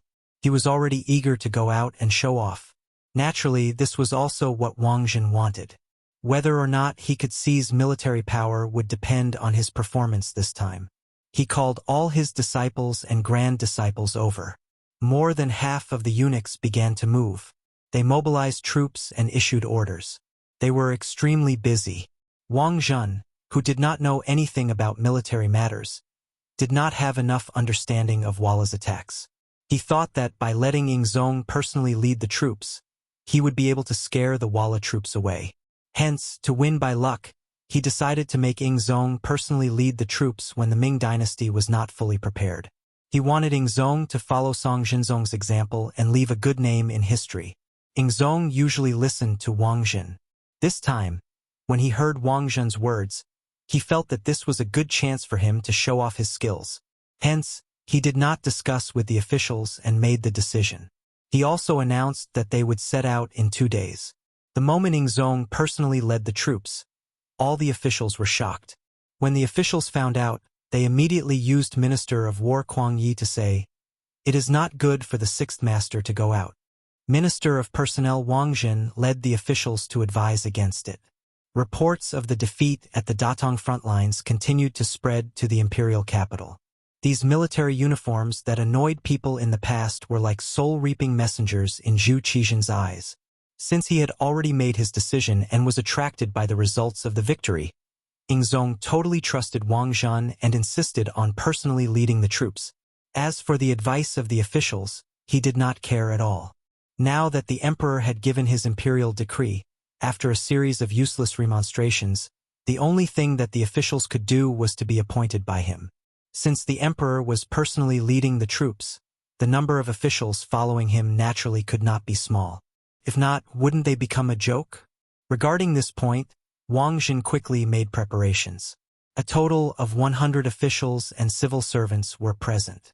Similar to history, even the people following the emperor were the same. The only change was that Yu Qian, the left assistant minister of the Bureau of Military Personnel, was absent from the capital. Without this pillar of support at this crucial moment, there was a hint of uncertainty as to whether or not the defense of the capital would begin, how it would begin, and how it would end. In just a few days, all the soldiers in the capital had mobilized. 500,000 soldiers from the northern provinces had gathered in the capital, and under Zhu Qizhen's personal command, they were ready to leave the capital to reinforce Datong on the second day. There was going to be a big battle, and the emperor was going to personally lead the troops. Regarding this, the common people naturally raised both hands in agreement. Since the establishment of the Ming dynasty, the people of the Ming dynasty had never experienced defeat in a foreign war. As such, they were very confident in their own army. Compared to the common people who did not know what was going on, some important officials had a different view. For example, in the home of the Minister of Rights, Hu Shao, he did not have a good opinion of the emperor going on an expedition. In the study of the Hu residence, Hu Shao and his eldest son, Hu Zhongning, were analyzing the situation of the battle. On the table was the battle report from the front lines. On it was written as follows. East, Tuachuo Buhua and Wulianya attacked Liaodong. West, other generals attacked Ganzhou, Zhangye of Gansu. The center was the focus of the attack and was split into two. One was led by Alishiwen and attacked Red City of the Xuanfu. The other was led by Yeshen and attacked Datong. Yeshen's attack on Datong was led by his troops were very sharp. The Datong army lost and the castle outside the Great Wall was destroyed. Datong's General Wu Hao died in Maor village. The Ming dynasty's constable commandant Jing Yuan and the other 3 generals each led 10,000 men to defend against the enemy. Father, Walla's army came prepared, but our army was in a hurry to fight. In this situation, we should fight slowly. With the strength of the Ming dynasty, we can slowly win. I really don't understand why the emperor wants to personally lead the troops. Isn't this too risky? Although Hu Zhongning was part of the embroidered uniform guard, He had good talent in military affairs. When he analyzed the situation, he hit the nail on the head. That's right. Very satisfied with his son's insight, Hu Chang nodded approvingly. However, his expression quickly became very helpless as he said, Minister Kwang of the Ministry of War, Minister Wang of the Ministry of Appointments, and other important officials all tried to persuade him, but the emperor did not listen. What can we do? Just as Hu Chang showed a helpless expression, Hu Yen rushed in from outside the study. Once she entered the study, before she could catch her breath, she said anxiously, Grandfather, father, did he go as well? Can we not let him go? Needless to say, everyone knew who she was referring to. Faced with this question, Hu Chang first nodded and then shook his head. Yang Shima is indeed on the list of people accompanying the emperor. However, I heard that he asked for it. Furthermore, the army is leaving tomorrow. Unless he asks for it himself and needs a good reason, no one can stop it. I'll go find him now. After Hu Yen heard this, her lips pressed together tightly and she turned to leave. Wait, Hu Zhongning suddenly called out to his daughter. Yen-er, you are still a girl after all. Not to mention that the Yang family has not given you a betrothal gift. Even if they did, it doesn't count until you are married. Why are you going now? Be good and stay at home. Father. Hearing that Hu Zhongning was stopping her from going, Hu Yan's face immediately became anxious. Although she was not married, her heart had long been tied to Yang Qindong. As if he knew what kind of personality his daughter had. After Hu Zhongning stopped her, he directly shouted outside the study, Is Lieutenant Sun Chuang here? Here. Sun Chuang, who was responsible for security outside the door, immediately responded, Watch the young Mississippi. Without my order, she is not allowed to leave the house. Hu Zhongning ordered loudly. When a man went to the battlefield, his head was tied to his belt. No one could guarantee that he would return safely. If there was a problem, his daughter would still have to marry. At this moment, he naturally had to keep his reputation intact.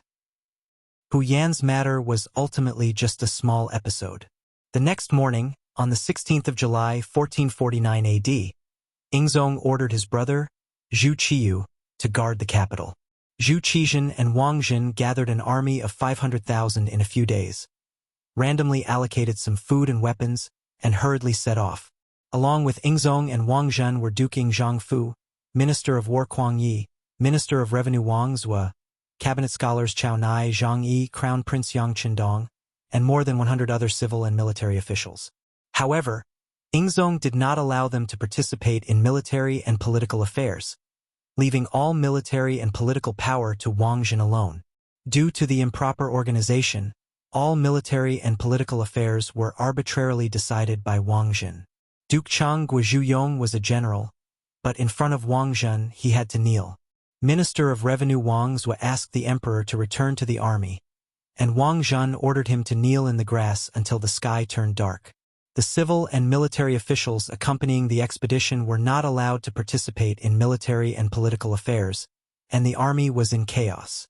Yang Qindong was also among the officials, and not only that, he even asked Wang Jin for a position in the army. This was also a reward for Wang Jin to thank Yang Qindong for taking the initiative to speak up for him in the immortal abode.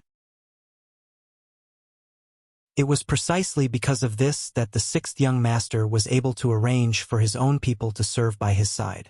The so-called own people naturally referred to Tiger Mane, Beta Persei, Yang Wu, and Qiu Vi's first guard, as well as Xiaofeng's first company of cold-edge soldiers.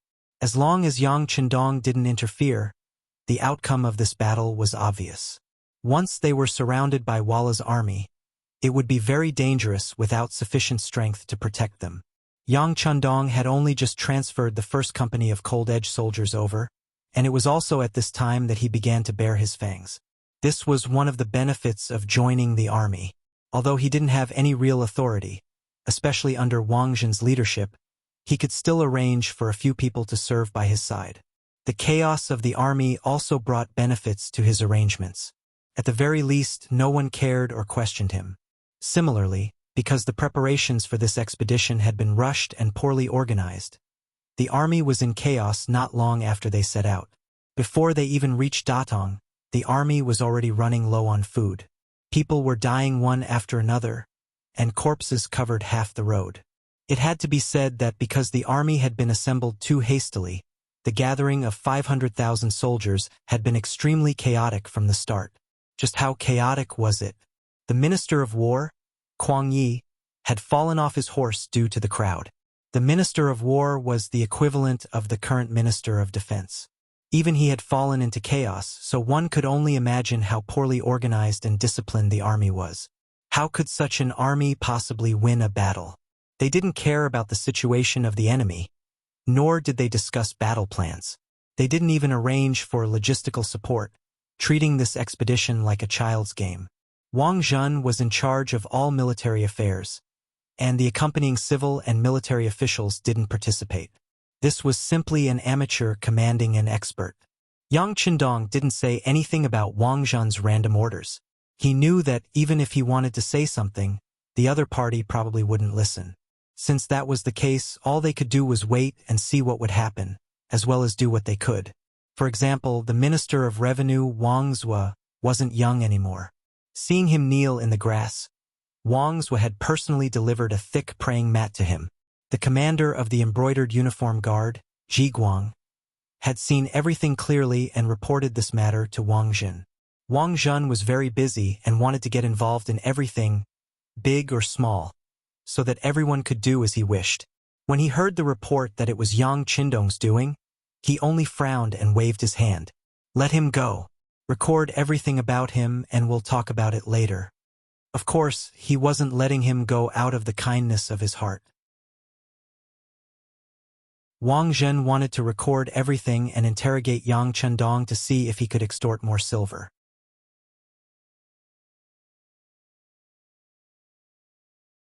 Chapter 135.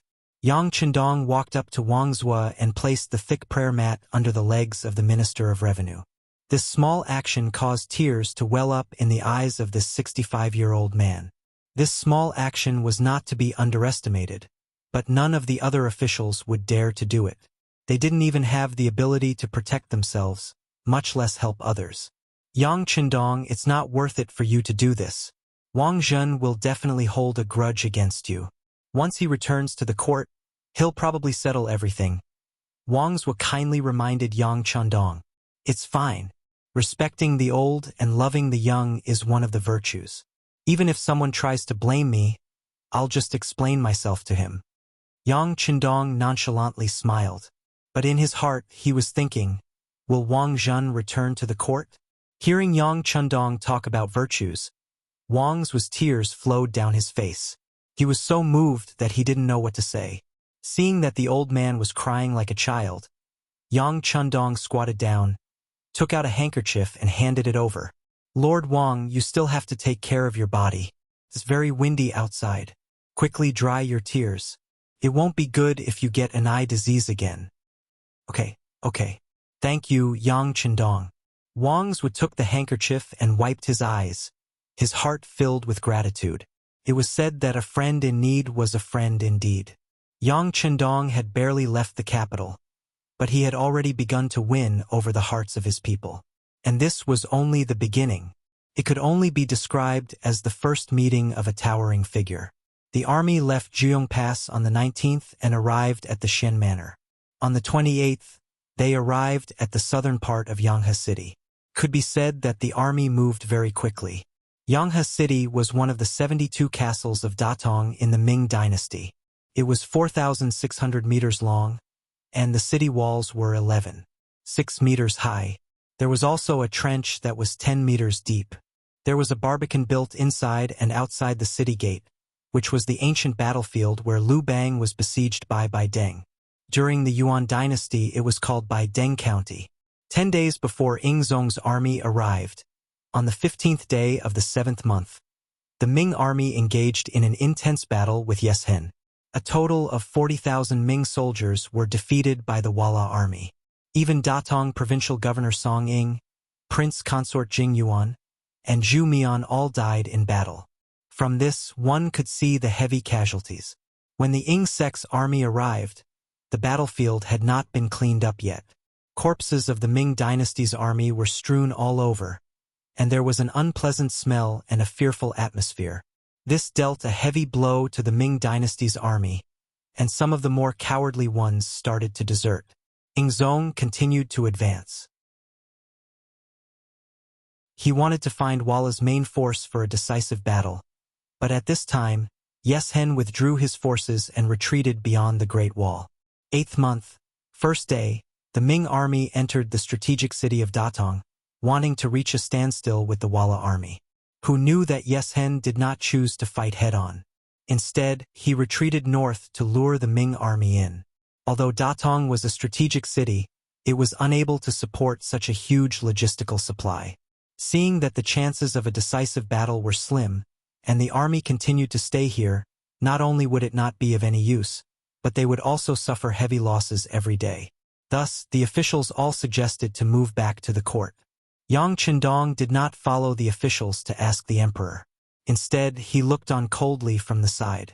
Just from the situation at that time, the decision to move back to the court was the right one. Although they had mobilized so many people and did not achieve anything, at least the army did not suffer any heavy losses. At this moment, not only did Yang Qindong see this point, but even Zhu Qizhen and Wang Zhen, the actual commander of the army, also saw this point. The Battle of Datong had started under Wang Zhen's instructions. He had sent Datong's General Song Ying and military governor Shi Hang to fight with Walla. In his mind, the two of them were more than enough to take care of them first. This way, when he arrived, he could put on a show and show off. There was no need to really fight. Speaking of which, if they really fought, Wang Zhen might not have the guts to do so.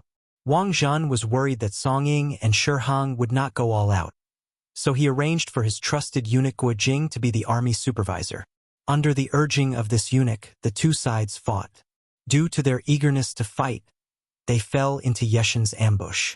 Furthermore, because of Guo Jing, a portion of Song Ying's army was wiped out. Shi Hang and Guo Jing escaped and talked about how strong Walla was, which scared Wang Zhen. Since the civil and military officials were all trying to persuade him to retreat, he chose to follow the wishes of everyone and agreed. Since they decided to retreat, they were not far from Datong, so there would not be any danger. They could just treat it as a vacation for 500,000 people.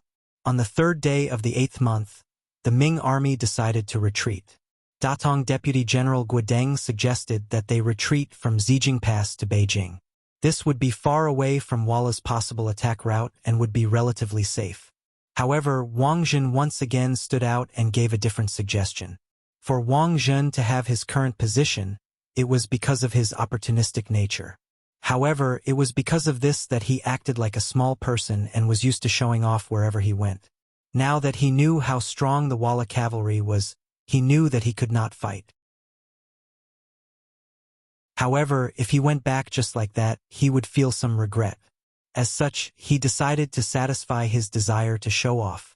He suggested not returning to Datong but to Shangxi Yuzhou, Wang Zhen's hometown. He wanted to use this chance to show off. When he left Shangxi Yuzhou, Wang Zhen was still a poor man. Now that he had unlimited power, he wanted to return to his hometown and show off. Due to Wang Zhen's insistence and the fact that Zhu Qizhen agreed, the army could only head toward Shangxi Yuzhou. However, just as they were about to reach Yuzhou and were 40 miles away from Zijing Pass, Wang Zhen suddenly changed his mind and asked everyone to stop. The reason was that he was afraid that the army would trample on the crops in Yuzhou.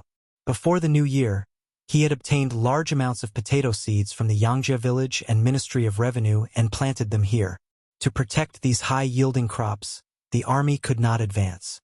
This reason once again convinced Zhu Qizhen, and the army headed toward the Shen Manor. Regarding this, Yang Qindong still maintained his silence. At this moment, even if he tried to persuade them, what could he do? With his current identity and position, his words would not be accepted by Wang Zhen and Ingzong. If he rashly suggested it, it would only draw their disgust. As the Ming dynasty army headed toward the Shen Manor, Yeshen, who had been following behind, also started to have thoughts. Yeshen's main force of cavalry was only around 30,000 people. Facing the Ming dynasty's main force of 500,000, he did not have confidence in winning in one battle. After following the Ming Dynasty army for over 10 days and seeing the Ming Dynasty army twist and turn around like a dumb bug, his heart slowly filled with confidence. It seemed like these 500,000 people were not strong and would not be able to take a single blow. As such, he gave the order to attack. Walla's elite cavalry split into 2 groups and attacked the Ming Dynasty army. When Wang Jin heard the news, he was very nervous and quickly retracted his army. He also sent Marquis Gongshun Wu Kazhong and Governor Wu Kaqin to lead troops to resist the battle. In the end, they were defeated. Wu Kazhong's troops acted as the Ming Dynasty's rear guard and had more than 10,000 people, but they were still unable to take a single blow. After the defeat, he sent Duke Chang Zhuyong and Duke Yongshan Xueshi to lead 40,000 troops to Yaowa Ridge to fight with Yeshen. In the end, they were ambushed and completely wiped out. The troops that Zhuyong led were the elites of the Ming Dynasty, and they were mainly cavalry. After this force was wiped out, the Ming Dynasty army had already lost the ability to fight with Yeshen. At the same time, their morale had also started to fall. Just like that, the day before the Ming Dynasty army arrived at the Tumu Castle, they had already suffered heavy losses. They lost around 50,000 men, and their actual military strength, not including the transport troops and civilian workers, was less than 200,000. Furthermore, they had lost their elite cavalry. When Zhu Yong led 30,000 men into Yeshen's ambush and did not return, Zhu Qizhen and Wang Zhan were so scared that they peed their pants and ran back. On the 13th day of the 8th month, the army entered the Tumu Castle. When the army arrived at the Tumu Castle, the sky was not dark and the sun had not set. At this moment, they were only 20 miles away from Huailai County, and they could rush there in a short time. The moment the army entered the county, the Walla cavalry would not be able to do anything. At this moment, it could be said that it was a matter of life and death. Wang Zhan was up to no good, and he ordered the army to stop advancing. It turned out that the 1,000-odd carriages that belonged to Wang Zhan had not arrived. These were the things that the border troops had given him along the way, and they were worth millions of silver. As the person in charge of this north expedition, the gifts from the local official Zhuangxing were naturally accepted by Wang Zhan. The gifts from the officials along the way were too generous, which was why Wang Zhan gave up on the chance to enter Huailai City. Wang Zhan requested for everyone to wait for the carriages to arrive before they left. Hence, at the Tumu Castle, Zhu Qizhen, hundreds of officials, and hundreds of thousands of troops waited foolishly for an entire night. When the sun rose, the 1,000-odd carriages still had not arrived. Wang Zhan could not wait any longer. In his heart, he knew that the carriages would not arrive, and at this moment he wanted to leave. Unfortunately, even if he wanted to leave, it was already too late. With a night's time, the 30,000 Walla elite cavalry had split up and surrounded the Ming army. In the end, the hundreds of thousands of troops were surrounded by the 20,000 Walla cavalry in the Tumu Castle, which had no water source. To say that 30,000 troops surrounded hundreds of thousands of troops was impossible under normal circumstances. However, after these few days, the army was like birds startled by the twang of a bow. Their morale was all gone, and they had lost half of their original combat strength. Wang Zhan was also frightened by the charging Walla cavalry. In his panic, he used the Tumu Castle as the center to dig trenches and set up barriers to protect himself. Unfortunately, Wang Zhan did not know how to fight, and he did not even understand the geography of the place. The Tumu Castle was located on high ground, and there was no water source, so it was not a place that could be defended. Hence, in the following days, the hundreds of thousands of Ming troops were surrounded by Yeshen for a full 2 days and 3 nights, and the lack of water became more and more serious. The Ming army dug 3 feet into the ground, but they could not find a single drop of water. Their morale was all gone and their thoughts changed. 8th month, 15th day, Yeshen suddenly withdrew his troops. He said that he was not going to fight, and he even sent a messenger over to say that he wanted to negotiate. This was just him playing hard to get.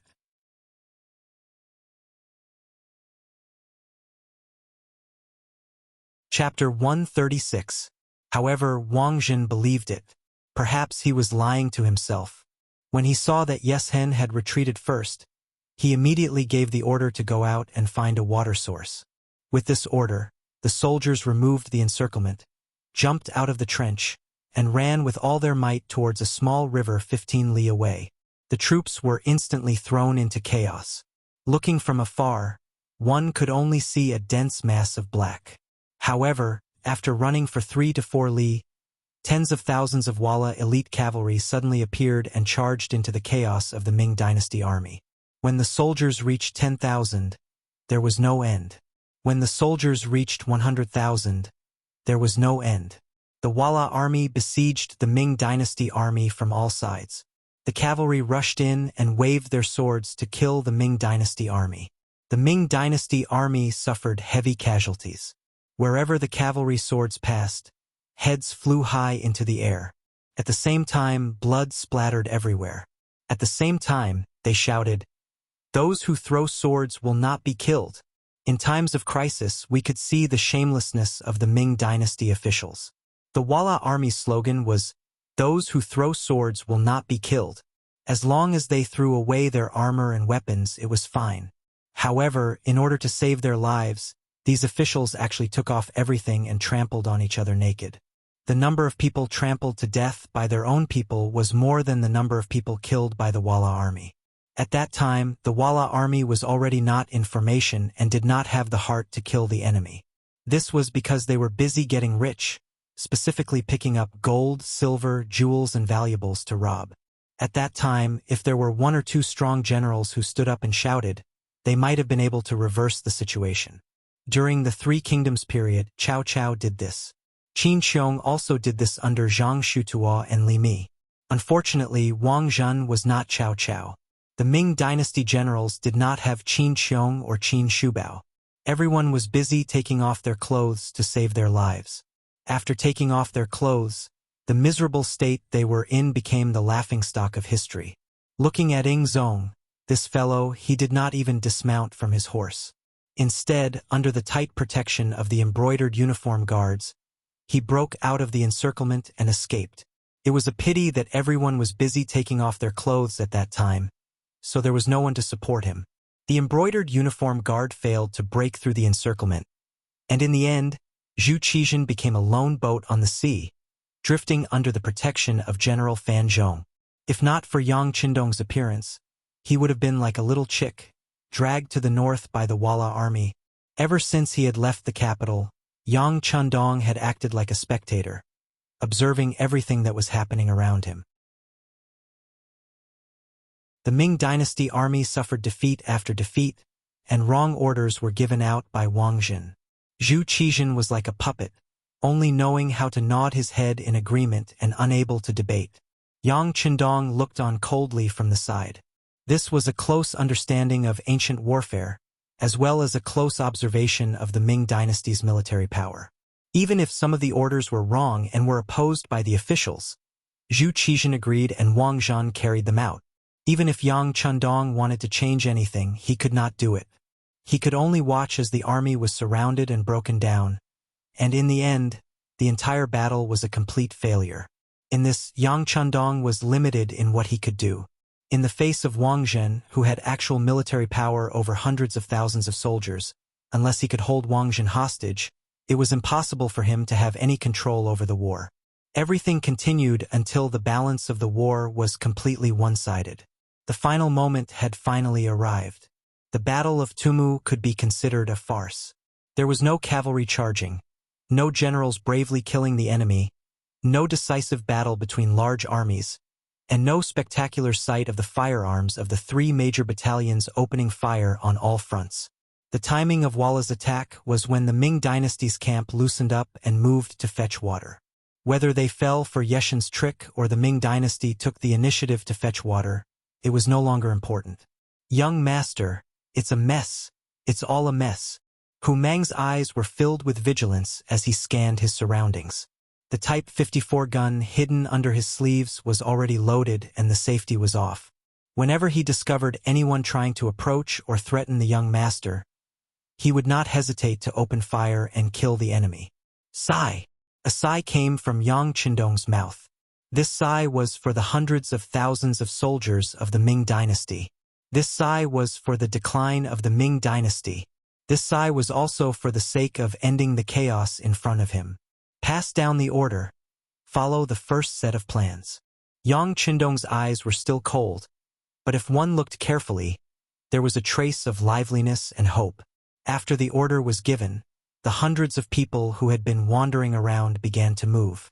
Compared to the people around them who were in a complete mess and were even undressing, they were dressed in good clothes and moved quickly, each according to the previous plan. Wang Zhen, this eunuch, who only knew how to seize power and money, was like a headless fly at this moment. His eyes were constantly looking up and down, looking for a way to survive. For him, the defeat of the army was not terrible. As long as he could survive, everything would be fine. It would not be long before he could reorganize a new army and go to the battlefield. Of course, he might have the ability to do so, but whether or not he had the courage was another matter. His 4 eyes were still blinking rapidly when suddenly, someone flashed past his side. In a chaotic army, this kind of scene was too common. The soldiers did not know their generals, and the generals did not know their soldiers. They were completely like headless flies running around. However, just as a figure flashed past him, Wang Zhen felt a sharp pain in his neck. Instinctively, he stretched out his hand to touch it. Blood spurted out uncontrollably into his hand, and the hot sensation caused his eyes to widen rapidly. Soon after, he started to scream, "Save! Save me! Someone killed me." Wang Zhen was still conscious at this moment. He knew that at this moment, someone had done something to him. But in a chaotic battlefield, death was a very common thing. Even if he was the head eunuch of the ceremony directorate, even if he was the most favored by Emperor Ying, no one was paying attention to him at this moment. One of his hands covered his neck that had been cut, as if he wanted to block the bleeding wound. The other hand was raised high and constantly waved, as if he wanted to use this to attract people's attention. He maintained this posture for 1 second, 2 seconds, 3 seconds. After about 7 to 8 breaths of time, he fell to his knees with a plop. Then, his eyes turned gray, and his face showed an extremely strong expression of unwillingness. He was unwilling. He clearly had great power, so why did he fall to the ground? He was unwilling. The emperor had trusted him so much, and there was still a great future waiting for him. He was unwilling to accept the fact that he had died in such a dubious manner. Even when he died, he did not even know who had killed him. He was unwilling, but he was indeed dead. Wang Zhen was dead. Dying in a chaotic battlefield, no one would pay attention to him. Even if someone saw him, they would probably want to step on him to vent their anger.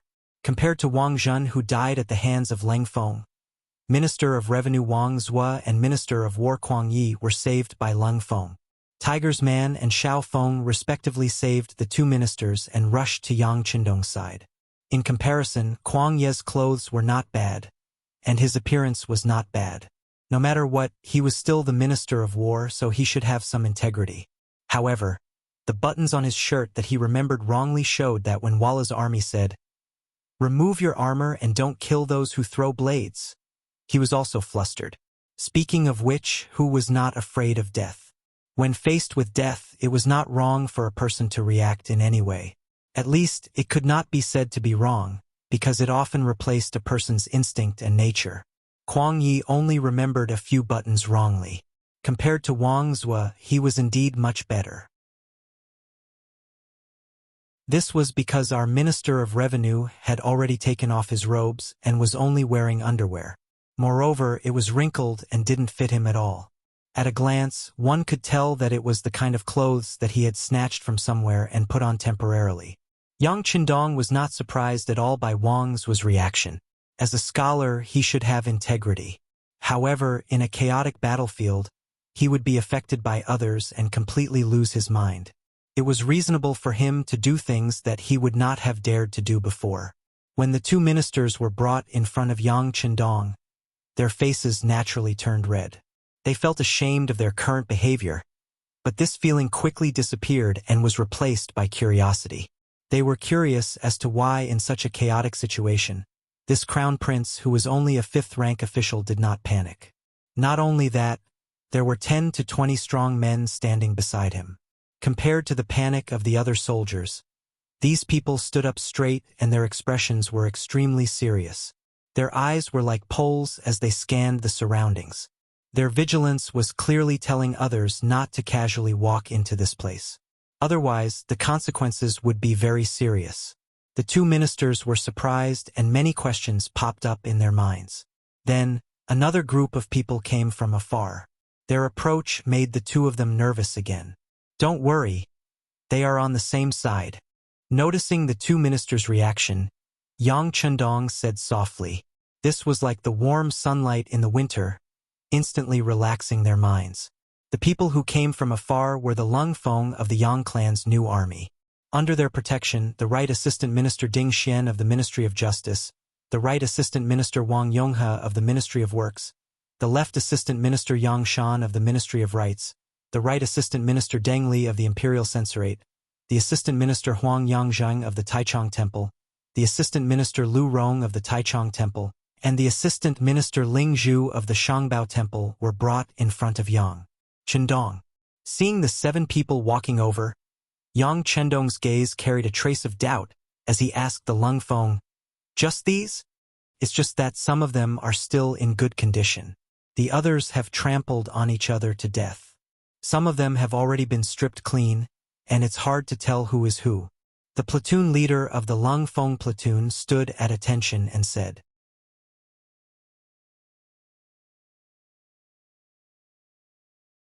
Chapter 137. Well, my ability is limited. Being able to save these people is already very good. Let's go. Everyone, pack up and let's go find the emperor. Yang Chendong's chin gently moved. Although the first plan was to save 30 officials or marquis, the battlefield was originally ever-changing. No one could take care of everything. It was not easy to save a total of 9 people. At this time, the 9 Darren all noticed that something was wrong with Yang Chendong. This horse washer seemed to be calmer than anyone else. He even seemed to have a small number of elite armed forces with good fighting strength. But to be able to reach this position, which one of them was not a shrewd person? At this time, no one would open their mouth to ask why. If they were unhappy, the other party would just casually abandon them. Other than waiting for death, they did not know what to do. No one raised an objection. Yang Chendong led everyone to the place where the emperor was. Originally, everyone was with the emperor, but when the war started, the whole situation became chaotic. Fortunately, Yang Chendong had already arranged for people to keep an eye on the emperor's every move. As someone who had foreseen all of this would happen, how could he abandon Zhu Qizhen, this important big shot, at such a critical time? Compared to the chaos on the battlefield, where people were stripping off their armor and running away without resisting, the place where Zhu Qizhen was standing was very tragic. The performance of Hubin and the accompanying little eunuchs was probably the only bright spot in the whole change of the Tumu castle. They were shot into hedgehogs by the tiles, but they still fought to the death without retreating. Their purpose was to protect Emperor Zhu Qizhen, who was trembling in fear and had yellow water dripping from his trousers. Yes, at this time, Zhu Qizhen had completely lost the majesty of the emperor. His golden armor had long been thrown away.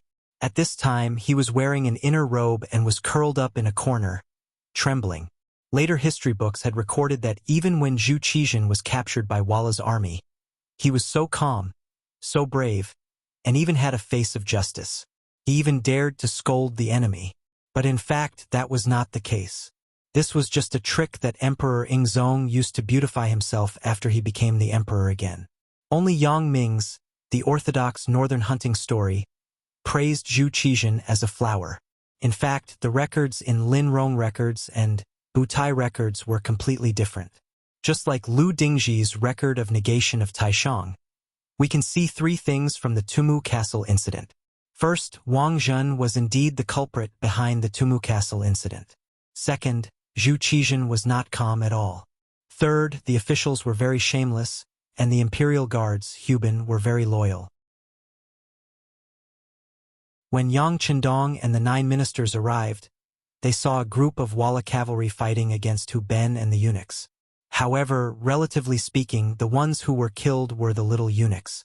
By the time he arrived with everyone, All the eunuchs were dead, and not a single one was left. Only the general of the guards, Fan Zhong, and a dozen or so who were seriously injured, were still resisting with all their might. Even though they were still far away, everyone could see that even their emperor would be captured by the Walla cavalry if they stayed any longer. The 9 ministers and all the new soldiers of the Yang family all looked at Yang Chendong. At this moment, he had undoubtedly become the backbone of everyone. Everyone's hopes were placed on him. Charge over, open a bloody path. Anyone who resists, kill. His face was indifferent, and his words fell from his mouth. If someone did not know, they would think that he was a general who had the overall situation under control. In fact, they only had 100 people, but the Walla cavalry had at least 300 people. The 9 ministers looked at Yang Chendong with suspicious eyes. They really could not understand what this horse-washing master was relying on at this moment. In contrast, the 100 soldiers were eager to give it a try.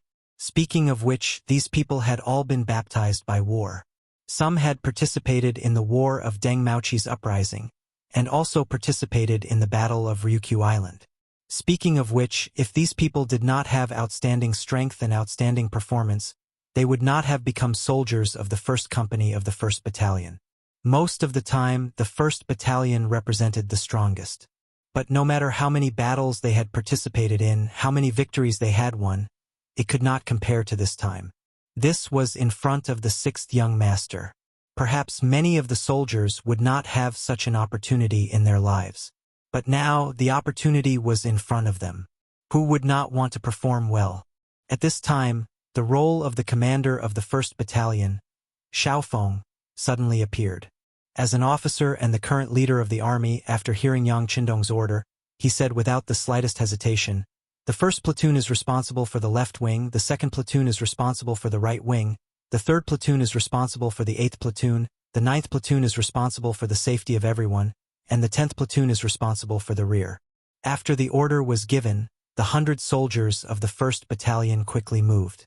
Some went to the left, some went to the right, and some rushed to the front of Yang Chendong and the others. In less than 10 breaths, everyone was in position. Their speed and agility opened the eyes of the Minister of War, Kuang Yi, who was in the crowd. He had lived for decades, and most of the time he was in communication with the branch. He could not be more clear about the execution and mobility of the great Ming dynasty's army. It was precisely because of this that he could see the horror of this army that jumped out of nowhere. Not to mention other things, just their mobility alone was inferior to the great Ming dynasty's army that he had seen. Even the elite army when Emperor Cheng was still alive would not have such a performance. They were able to be orderly in times of danger without the slightest trace of disorder. While the ministers were dazzled, the 1st Battalion of the 1st Battalion completed the distribution of the battle formation. Then, after Xiaofeng said the word "advance," the army began to attack forward. Step by step, they were very steady. The eyes of the 100 soldiers also lit up, and they were full of courage. Before everyone could see what was going on, a black firearm that no one had seen before appeared in the hands of the soldiers of the 1st Battalion of the 1st Battalion. As soon as the firearm was taken out, these people seemed to have become one with it, giving people the feeling that this thing originally existed.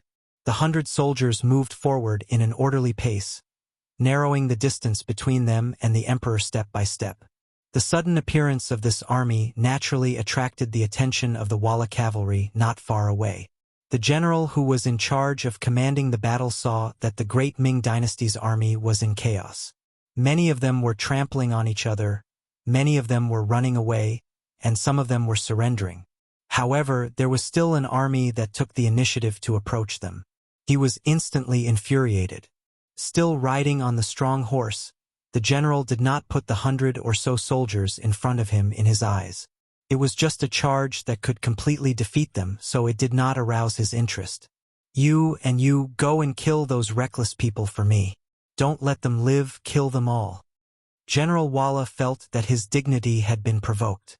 He must give these people a heavy blow and let others who still dared to resist see the consequences of disobeying them. Kill!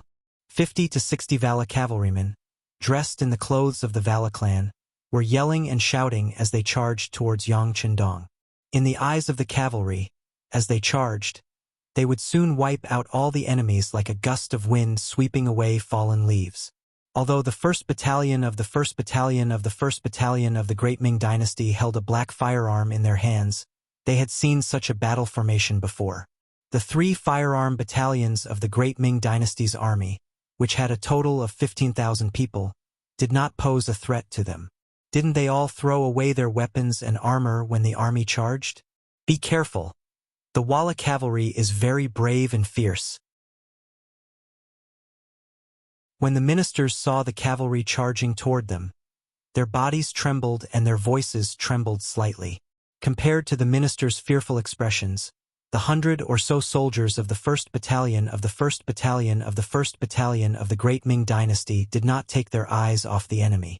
They all raised the firearms in their hands and, according to their usual training, they stood in formation and aimed at the corresponding cavalry. At this moment, all the soldiers of the 1st Battalion of the 1st Battalion adjusted the rhythm of their breathing and waited for Xiao Feng's order to shoot. 200 steps, 150 steps, 100 steps. As the commander, Xiao Feng calmly looked at everything in front of him. He did not show any abnormal reaction because of the charge of the enemy cavalry. When he estimated that the enemy was 100 steps away, he immediately opened his mouth and spat out 2 words, "Shoot." His voice was an order. Immediately, dozens of crisp gunshots rang out. The bullets whizzed out of the barrels, as if they were carrying a trace of fire as they rushed forward. Even the moment the gunshots rang out, they sounded so orderly as if there was only one person firing from the beginning to the end. These were the soldiers of the 1st Battalion of the 1st Battalion, the strongest elites that Yang Chendong had spent a lot of effort to train. Under the high-intensity training and layers of tests, each and every one of the soldiers of the 1st Battalion of the 1st Battalion of the 1st Battalion of the 1st Battalion of the Great Ming Dynasty. When the gunshots rang out, the Walla cavalry charging toward them were like small trees that were swept up by a strong wind and fell to the ground one by one. At this moment, all of the 50 to 60 men fell off their horses. Only 56 horses that had lost their owners ran toward them. Try to capture as many war horses as possible for the lords to use. Yang Chendong looked at the results of the first round of shooting and nodded with satisfaction. His expression also relaxed a lot. Before seeing a real battle, even though Yang Chendong was extremely confident in his training, he still lacked confidence. Most of the time, training included drills and real battle were 2 different things. Now, after a wave of bullets, it was effective. All the enemies were hit and killed, and no one was caught. This result was very satisfying and very gratifying.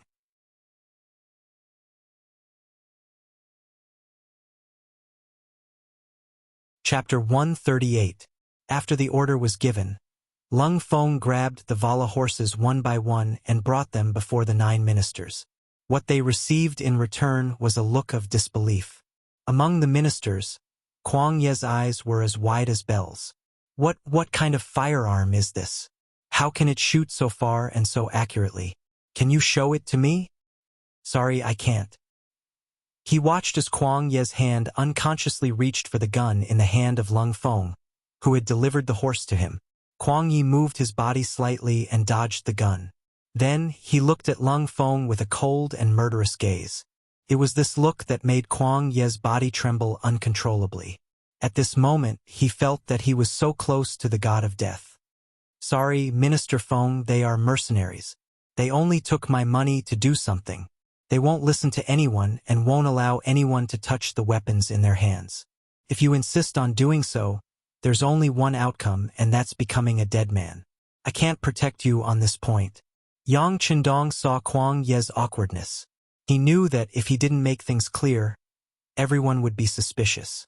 Since that was the case, he might as well make things clear and dispel these people's suspicions. As soon as this was said, the officials who were originally curious withdrew their gazes and looked down, as if they did not care about what was going on outside. If they touched it, they would die. The price of curiosity was too high. It was so high that they couldn't bear it. Even Minister Kuang Ye became a lot more honest at this time and even apologized. This old man was reckless just now. It's my fault. It's fine. The ignorant are innocent. Just don't do it. Yang Chendong smiled and turned to Xiao Feng. Our emperor hasn't been rescued and we haven't achieved our goal. We'll have to trouble you. Since they were collaborators, he had to be careful with his words. Xiao Feng, who was somewhat uncomfortable with Yang Chendong's attitude and tone of discussion, hurriedly said, Okay. Since we've taken 6th young master's money, of course we'll do it well. Everyone listen up. Keep moving forward. A few hundred steps away, General Walla sat on his horse in a daze. Unknowingly, he already had the urge to pee, and it was almost flowing out uncontrollably. 50 to 60 cavalrymen were wiped out in the blink of an eye. Not a single one of them was able to get within 90 paces. They all died. One had to know that all of them had died without a single survivor. This had never happened before in previous battles. No one had even thought that such a situation would occur. But now the truth had appeared. Again, let's go together and kill all of them. General Walla was angry. He didn't know that the emperor of the Great Ming Dynasty was already close at hand. He only needed 2 or 3 more charges to capture him alive. He was frightened by Yang Chendong's team.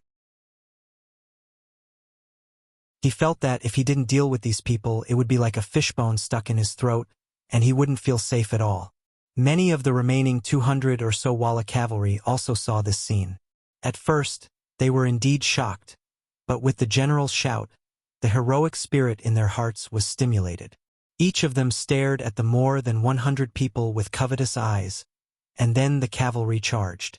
More than 200 cavalrymen against more than 100 people, and all of them were infantrymen. Moreover, there were no obstacles on the plains. No matter how one looked at it, there was no possibility of failure. Once the speed of the horses increased, the cavalry swords in their hands would only need to lightly slash and a big head would fly.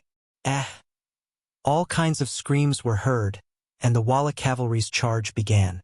With the help of the speed of the horses, the distance between the two sides was quickly shortened. Be careful, be careful. Kuang Yi, Wang Zhua, and the other important officials were staring at the scene in front of them. Although they were already sitting on their horses, they still felt their bodies trembling. This was because they really didn't know how these mercenaries, as mentioned by Yang Chendong, would deal with more than 2 times the number of soldiers. This was naturally because they didn't understand these firearms. Their past experience told them that the power of firearms was indeed not small, but their weakness was also quite obvious. That was, after firing a shot, they had to reload. In this way, when facing more than 2 times the number of enemies, the firearm soldiers didn't have the slightest advantage. Raise your guns. Ready to fire. Different from the previous time, this time, Xiao Feng also raised the 95 style in his hand. The increase in the number of enemies made him want to join in the battle. However, this action of his had indeed caused the other Lung Feng members to show dissatisfaction. It was just more than 2 times the number of enemies, and they really didn't care about it. The battalion commander clearly wanted to satisfy his craving. Naturally, no one could guess the thoughts of the Lung Feng. Just when everyone thought that the battle was going to end badly, gunshots rang out. First, it was a volley of shots, and almost half of the enemy's troops were eliminated. Then, the gunshots were no longer as orderly as before, but it only gave the impression that there were a few more gunshots. Next, on the entire battlefield, only General Walla was escaping on his horse. At the most crucial moment, the general became afraid. He relied on his superb horsemanship to hide his body on the horse, and only then did he manage to dodge the shot. However, in front of the most elite Lung Feng, since you were already identified as a target, how could you escape? Even if you managed to dodge the first shot, you wouldn't be able to dodge the second. Xiao Feng raised his gun, and after his breathing calmed down, he moved his right index finger. After a crisp pa sound, the healthy horse fell to the ground. Once the healthy horse fell, General Walla naturally fell off the horse, then quickly got up and continued to run.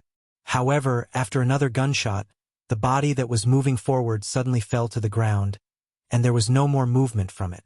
The second shot was still fired by Xiao Feng.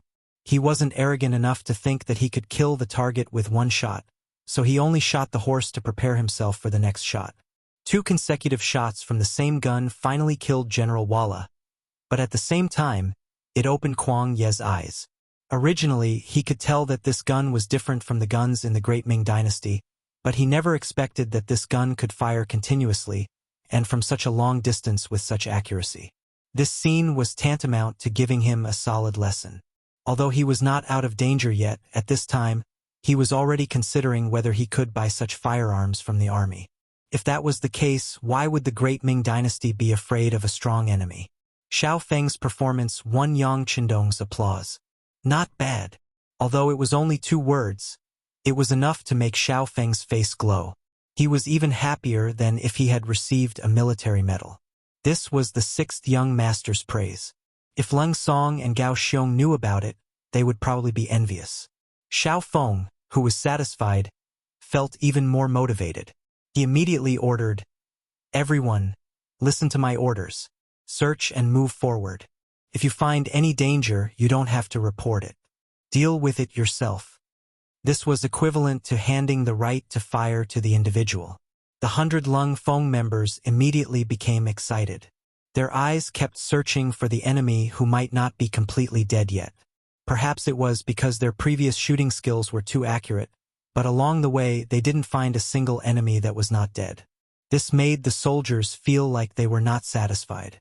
On the contrary, Kuang Yi, Wang Zhua, and the other important officials who followed them all the way breathed a sigh of relief in their hearts.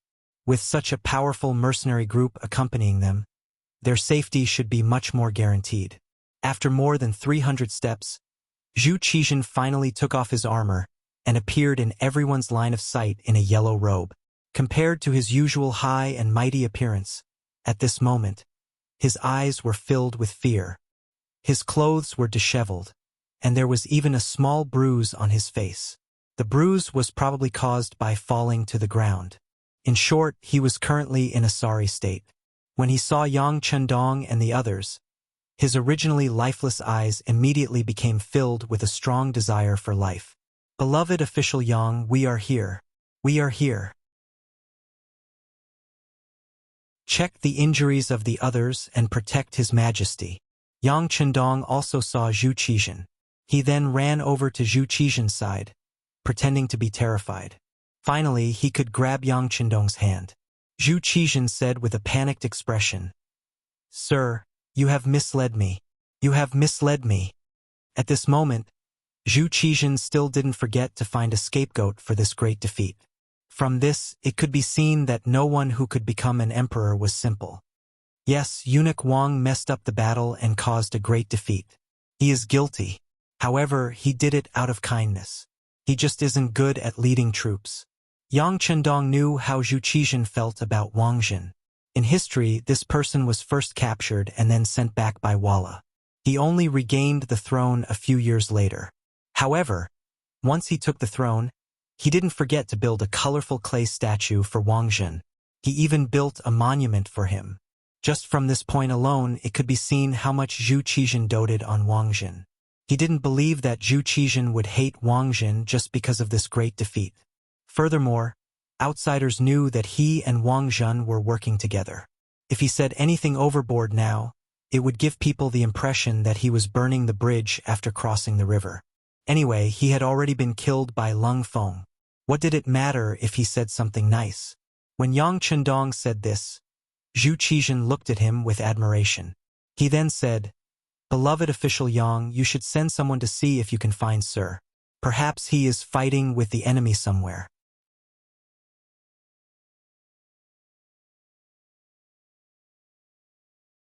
Chapter 139. Oh, okay. Yang Qindong nodded his head in agreement when he saw that it was true.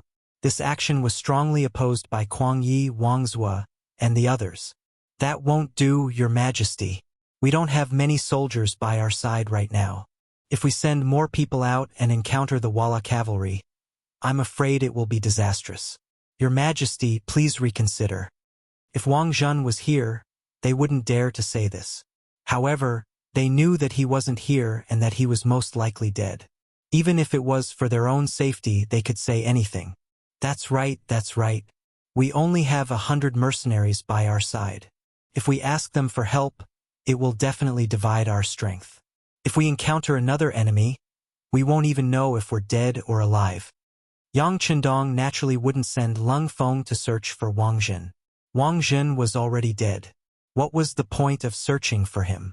Thus, he pretended to be in a difficult position.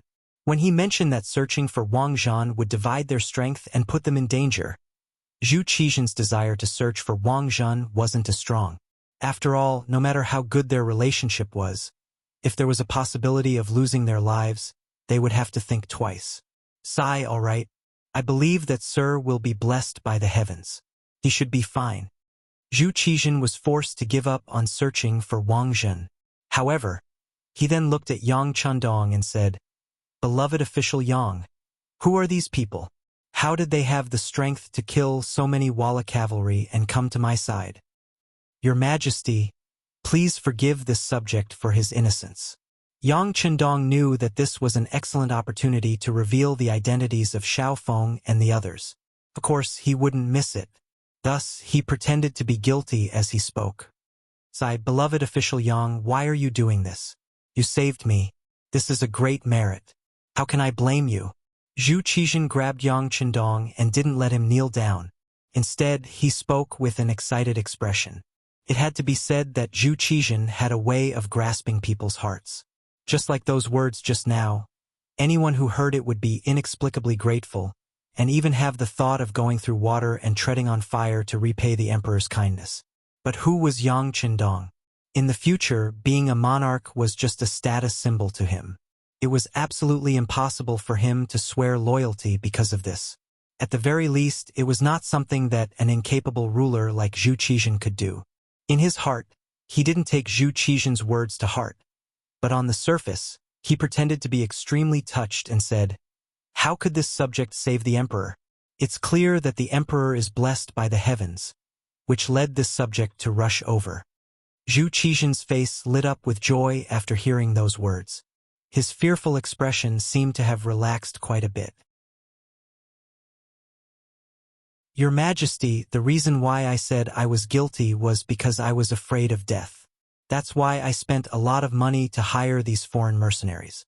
They only recognize money and not people.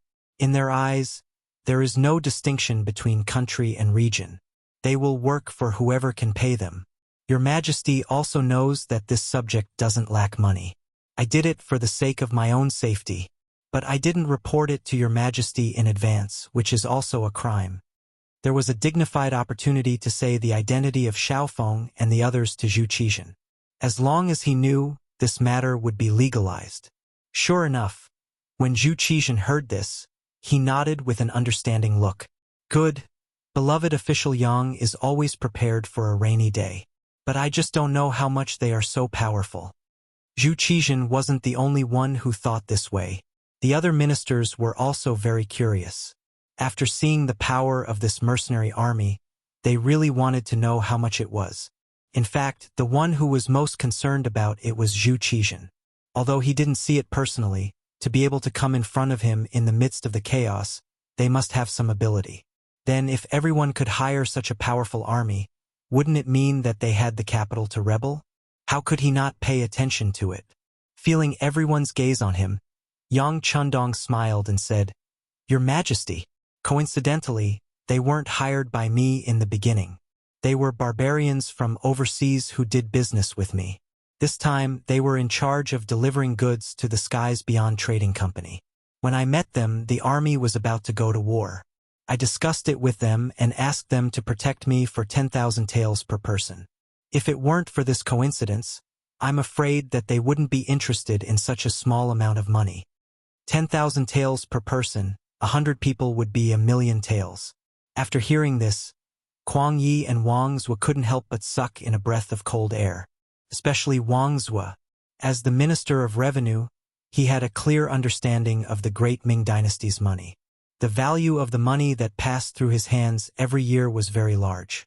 However, even he was shocked when he heard the price, not to mention the other important ministers. This answer also shocked Zhu Qixin so much that he broke out in a cold sweat. 1,000,000 taels of silver just to protect him? This Yang Chendong was really too rich. Of course, he was probably the only person in the entire court who could afford such a price. After all, whether it was the immortal abode or the skies beyond trading company, large amounts of money flowed in every day. This answer also allowed Zhu Qizhen to breathe a sigh of relief. The higher the price of the mercenary army, the more relieved he would be. It also showed that not everyone had the ability to hire this army and achieve great things to threaten him. While they were talking, Tiger's Mane walked up to Yang Chendong. Young master, apart from General Fan Zhong's injuries, the rest of the Tiger's Mane didn't continue, but his continuous shaking of his head explained everything. When Yang Chendong heard this, he didn't make any decisions. Instead, he looked at Zhu Qizhen with an expression that said, "You're the emperor, so you should make the decisions. Forget it, just let them be. When we return to the palace, we will reward their families greatly. As for what happens next, beloved Minister Yang, and my other beloved ministers, what do you all think?" Zhu Qizhen was very satisfied with Yang Chendong's attitude, but he really didn't have any ideas right now. After the army's defeat, his mind was already in a mess. Although he said he was asking the ministers, everyone's eyes were actually on Yang Chendong. It was clear that they had long since run out of ideas. In a situation where they were surrounded by enemies, there seemed to be no path out that was safe. Since he was the one who came up with the idea, Yang Chendong didn't hold back. He knew that the longer they stayed here, the greater the danger they would be in. Previously, because all of the Walla cavalry had been wiped out, the news didn't spread. But once the Walla army found out about their tracks, once the army pressed on, with only 100 people, there was still danger. Alright, since the emperor has given this important task to this subject will give his own suggestion. Our current position is naturally the closest to Huailai County, but that place is also the most dangerous.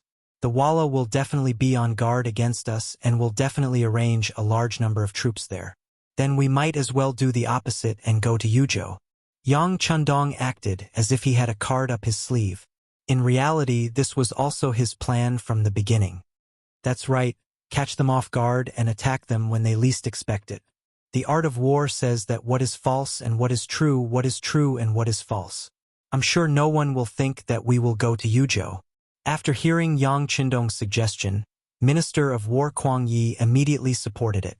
Yang Chendong and Kuang Yi, who understood the art of war, both had the same idea. Zhu Qizhen's heart was set.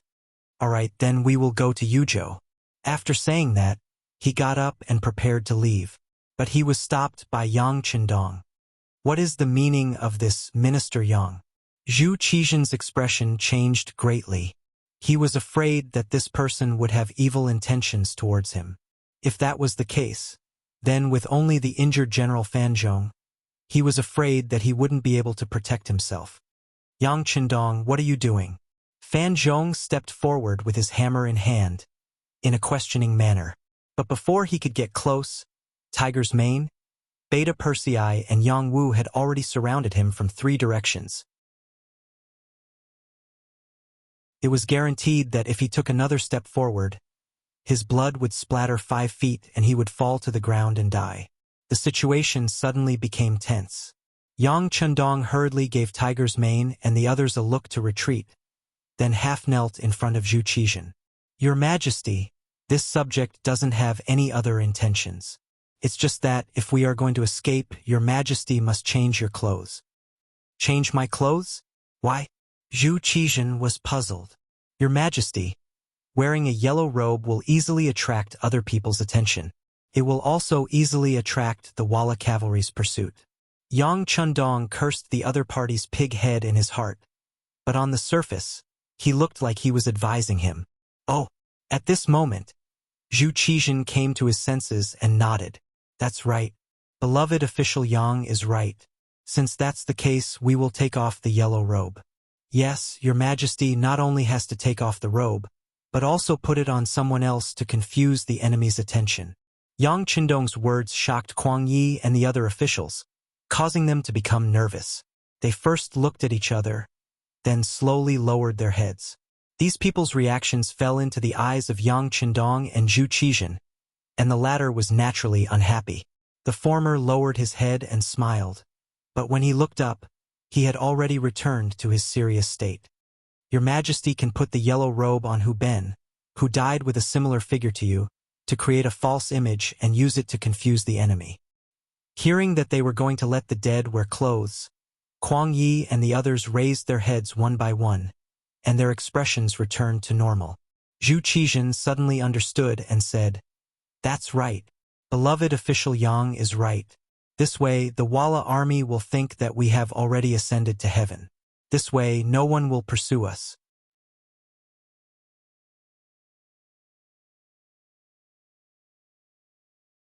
Chapter 140. Your Majesty is wise. Yang Qindong and several other important officials all knelt on the ground with respectful expressions. "Ha ha ha, officials, please rise. I will take off my clothes now." Zhu Qizhen seemed to have found the feeling of being an emperor again. With a laugh, he took off his yellow robe. Soon, Hu Ben, whose body was similar to Zhu Qizhen's, was brought in front of everyone. More importantly, his face had been cut several times. Everyone worked together and put the yellow robe on the body of the dead. Then, they identified the direction of Yuzhou and hurried over. About 2 hours after they left, a group of about 500 Walla cavalry rushed over. Among them was a eunuch wearing a eunuch uniform. This person was Xining, and could be considered an important eunuch in the group. Xining followed the army out. When the chaos broke out, he was unfortunately caught by the Walla cavalry. Just as they were about to cut him to death, he shouted out his identity and said that he could help the Walla army find Ming Ingzong. In this way, the Ming dynasty would be within their reach. Xining's words were too enticing. When the Walla general heard it, he couldn't help but be moved. Thus, he didn't kill him. Instead, he brought him to search for news of Zhu Qizhen. This group of people was led by the Walla king, and Xining was among them. When they arrived at the battlefield, the bright yellow robe was immediately noticed by everyone. Xining got off his horse and walked over to the corpse that was already unrecognizable. He carefully searched it and found Zhu Qizhen's jade pendant. He immediately said with joy, "General, this is the Ming dynasty emperor, but he is already dead." "Dead?" Sigh. Hearing that Zhu Qizhen was dead, a trace of hatred appeared on the Walla king's face. It was clear that a dead person had no effect on him. Noticing the disappointment on the competition king's face, Xining, who was afraid that he would lose his life, rolled his eyes and said, "General, although the Ming dynasty emperor is already dead, we still have the jade pendant in our hands. We can still do something. I presume that this chaotic news will cause the Ming army to panic, and if we can use this chance, we might be able to attack the capital. Sir is very familiar with that place, with its countless treasures and beauties. Speaking of the prosperity of the capital as a former emissary, how could the periodical king not know of it?" Immediately, his expression changed from worry to joy as he said, "Good, good, let's go. Follow me to see the leader. We are preparing to attack the capital of the great Ming dynasty." Ha ha ha. Zhu Qizhen had intentionally left the waist pendant behind, saying that it was to make it more realistic. He didn't expect that it would come in handy and become an item to identify his identity. At this time, great Ming Ingzong, who had changed into a bright tiger robe, was currently heading towards Shangshi Yuzhou with Yang Chendong and his group. Even if they didn't choose to walk to the front, they still encountered 2 of Walla's cavalry units. Each side had 100 cavalrymen, but when they met the cold front, they were like live targets. Before they could see clearly what kind of formation was on the other side and who was on the other side, they were all killed from afar. This was also the first time Zhu Qizhen saw the power of the cold front at such a close distance. For a moment, his heart was filled with fear, but when he thought that they were now being used by him, he couldn't help but feel relieved. Now that they had more healthy horses and more food from the bodies of the Walla cavalry, everyone began to speed up after eating and drinking to their heart's content. Regardless of whether it was day or night, they headed straight for Yuzhou. Xining was brought to his elder brother, Yeshen, who was also the leader of the Walla, by the periodical king. Yeshen was tall and sturdy, and there was a sense of superiority in his eyes. His eyes were deep and sharp, and when he looked at Xining, he was so scared that his heart jumped. "You said that this belongs to your Ming emperor?" Yes Hen asked casually as he played with the seemingly expensive waist pendant in his hand. Yes, yes, Lord Chief, this belongs to our Ming Emperor. He has already been killed by the brave Walla cavalry. Shi Ning knelt on the ground like a servant. After saying this, he was afraid that the other party wouldn't believe him, so he added, "This little one is a eunuch who follows the Ming Emperor, so of course I wouldn't be wrong. Also, this little one is a Nuzanren, not a Han. I have long been looking forward to the army trampling on the great Ming dynasty and repeating the glory of the grassland people." Shi Ning was really afraid that he would die. At this moment, he didn't want to say anything nice, but he was afraid that Yes Hen would kill him if he was unhappy. Shi Ning's attitude made Yes Hen believe him. Even if the Ming Emperor is dead, do you think that their capital is now in chaos? Previously, because the leader of the periodical King's Guards, Tuj, angered Yang Chendong, all the spies of the Wara in the great Ming dynasty's capital were exposed and killed. If he wanted to understand the situation of the great Ming dynasty, he could only ask this little eunuch in front of him. Shi Ning was afraid that Yes Hen would kill him without asking any questions. If that happened, he wouldn't be able to show his value. Now, as long as the other party was willing to ask him, it proved that he was useful, and his life was not in danger. And in order to better express himself, and also to show his importance, he, who was kneeling on the ground, analyzed, "Leader, what the Ming dynasty does not lack the least is the emperor. The size of the imperial family is beyond our imagination. Even if the current emperor is dead, they can still elect a new emperor at any time." What? Shi Ning's answer made Yes Hen very unhappy. Doesn't that mean that it's useless for us to kill the Ming emperor? No, it's not like that. Shi Ning shook his head like a rattled drum. Although the royal family of the Ming dynasty is very large, it's not difficult for them to elect a new emperor. However, it's difficult for a new emperor to gain power in a short period of time, and this is our opportunity. Therefore, we can't announce the death of the Ming emperor immediately.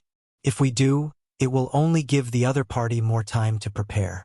We can first march to the capital, and when the army reaches the city, we can announce the death of the Ming emperor. This way, even if they elect a new emperor, it will be difficult for them to form any resistance. At that time, the new regime will be replaced by the old regime, and it will be chaotic. This way, we can suppress the city with our army. At that time, this lowly one can persuade my friends, and perhaps we can open the city gates without shedding a drop of blood and completely enter the capital.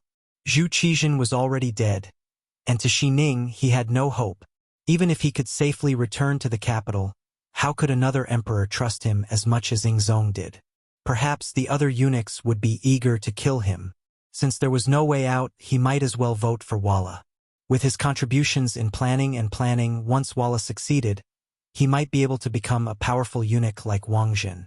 At this moment, Shi Ning seemed to see the glorious light of the future.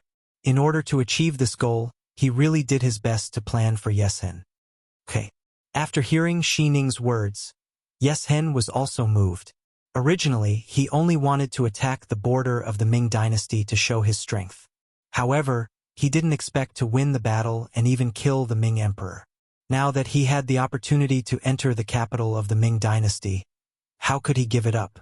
Thinking back, he once asked the Ming emperor to marry a princess to him for the purpose of seeking peace, but he was rejected. Now, if he could enter the capital, wouldn't he be able to choose all the princesses?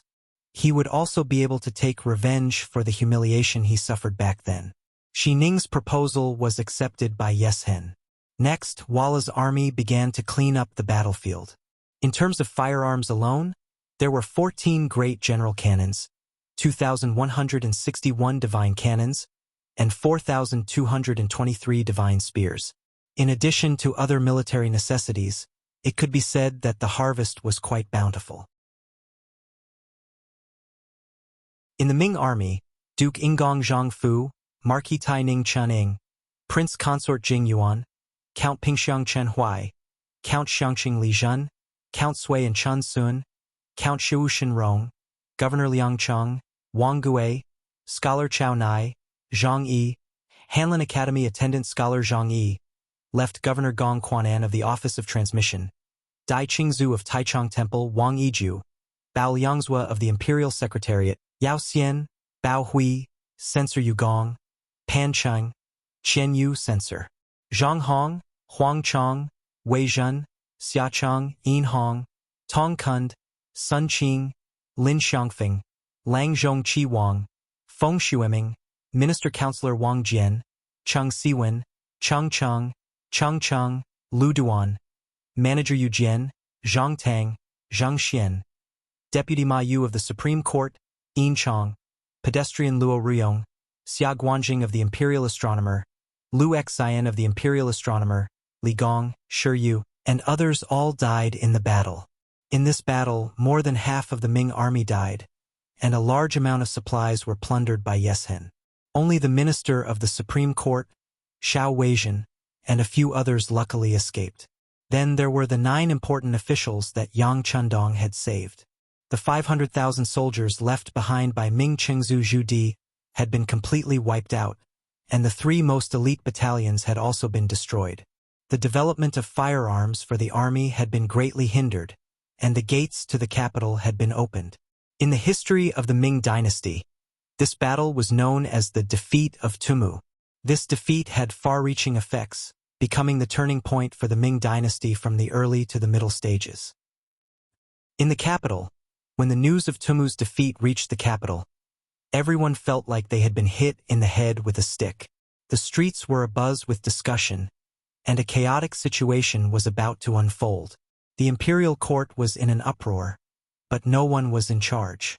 The imperial court was in a state of panic, and Zhu Qiyu, who was temporarily in charge of court affairs, felt as if he was sitting on pins and needles. He had originally thought that he was only temporarily in charge of court affairs, and if there were any problems, the officials would deal with them. He was just putting on an act, waiting for Emperor Zhu Qizhen to return so that he could report on his task perfectly and continue to be a king. But he had never imagined that the army would be defeated, and defeated so miserably. According to the news from the front lines, the field was littered with corpses. Now, there was no news of Emperor Zhu Qizhen. To say something disrespectful, no one knew whether he was dead or alive. Since no one knew whether the emperor was dead or alive, his burden had undoubtedly become very heavy.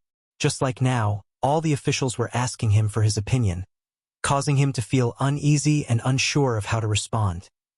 You're tuning in to the Journey of the Soul YouTube channel. Don't forget to subscribe and join us on this journey to catch the most captivating stories.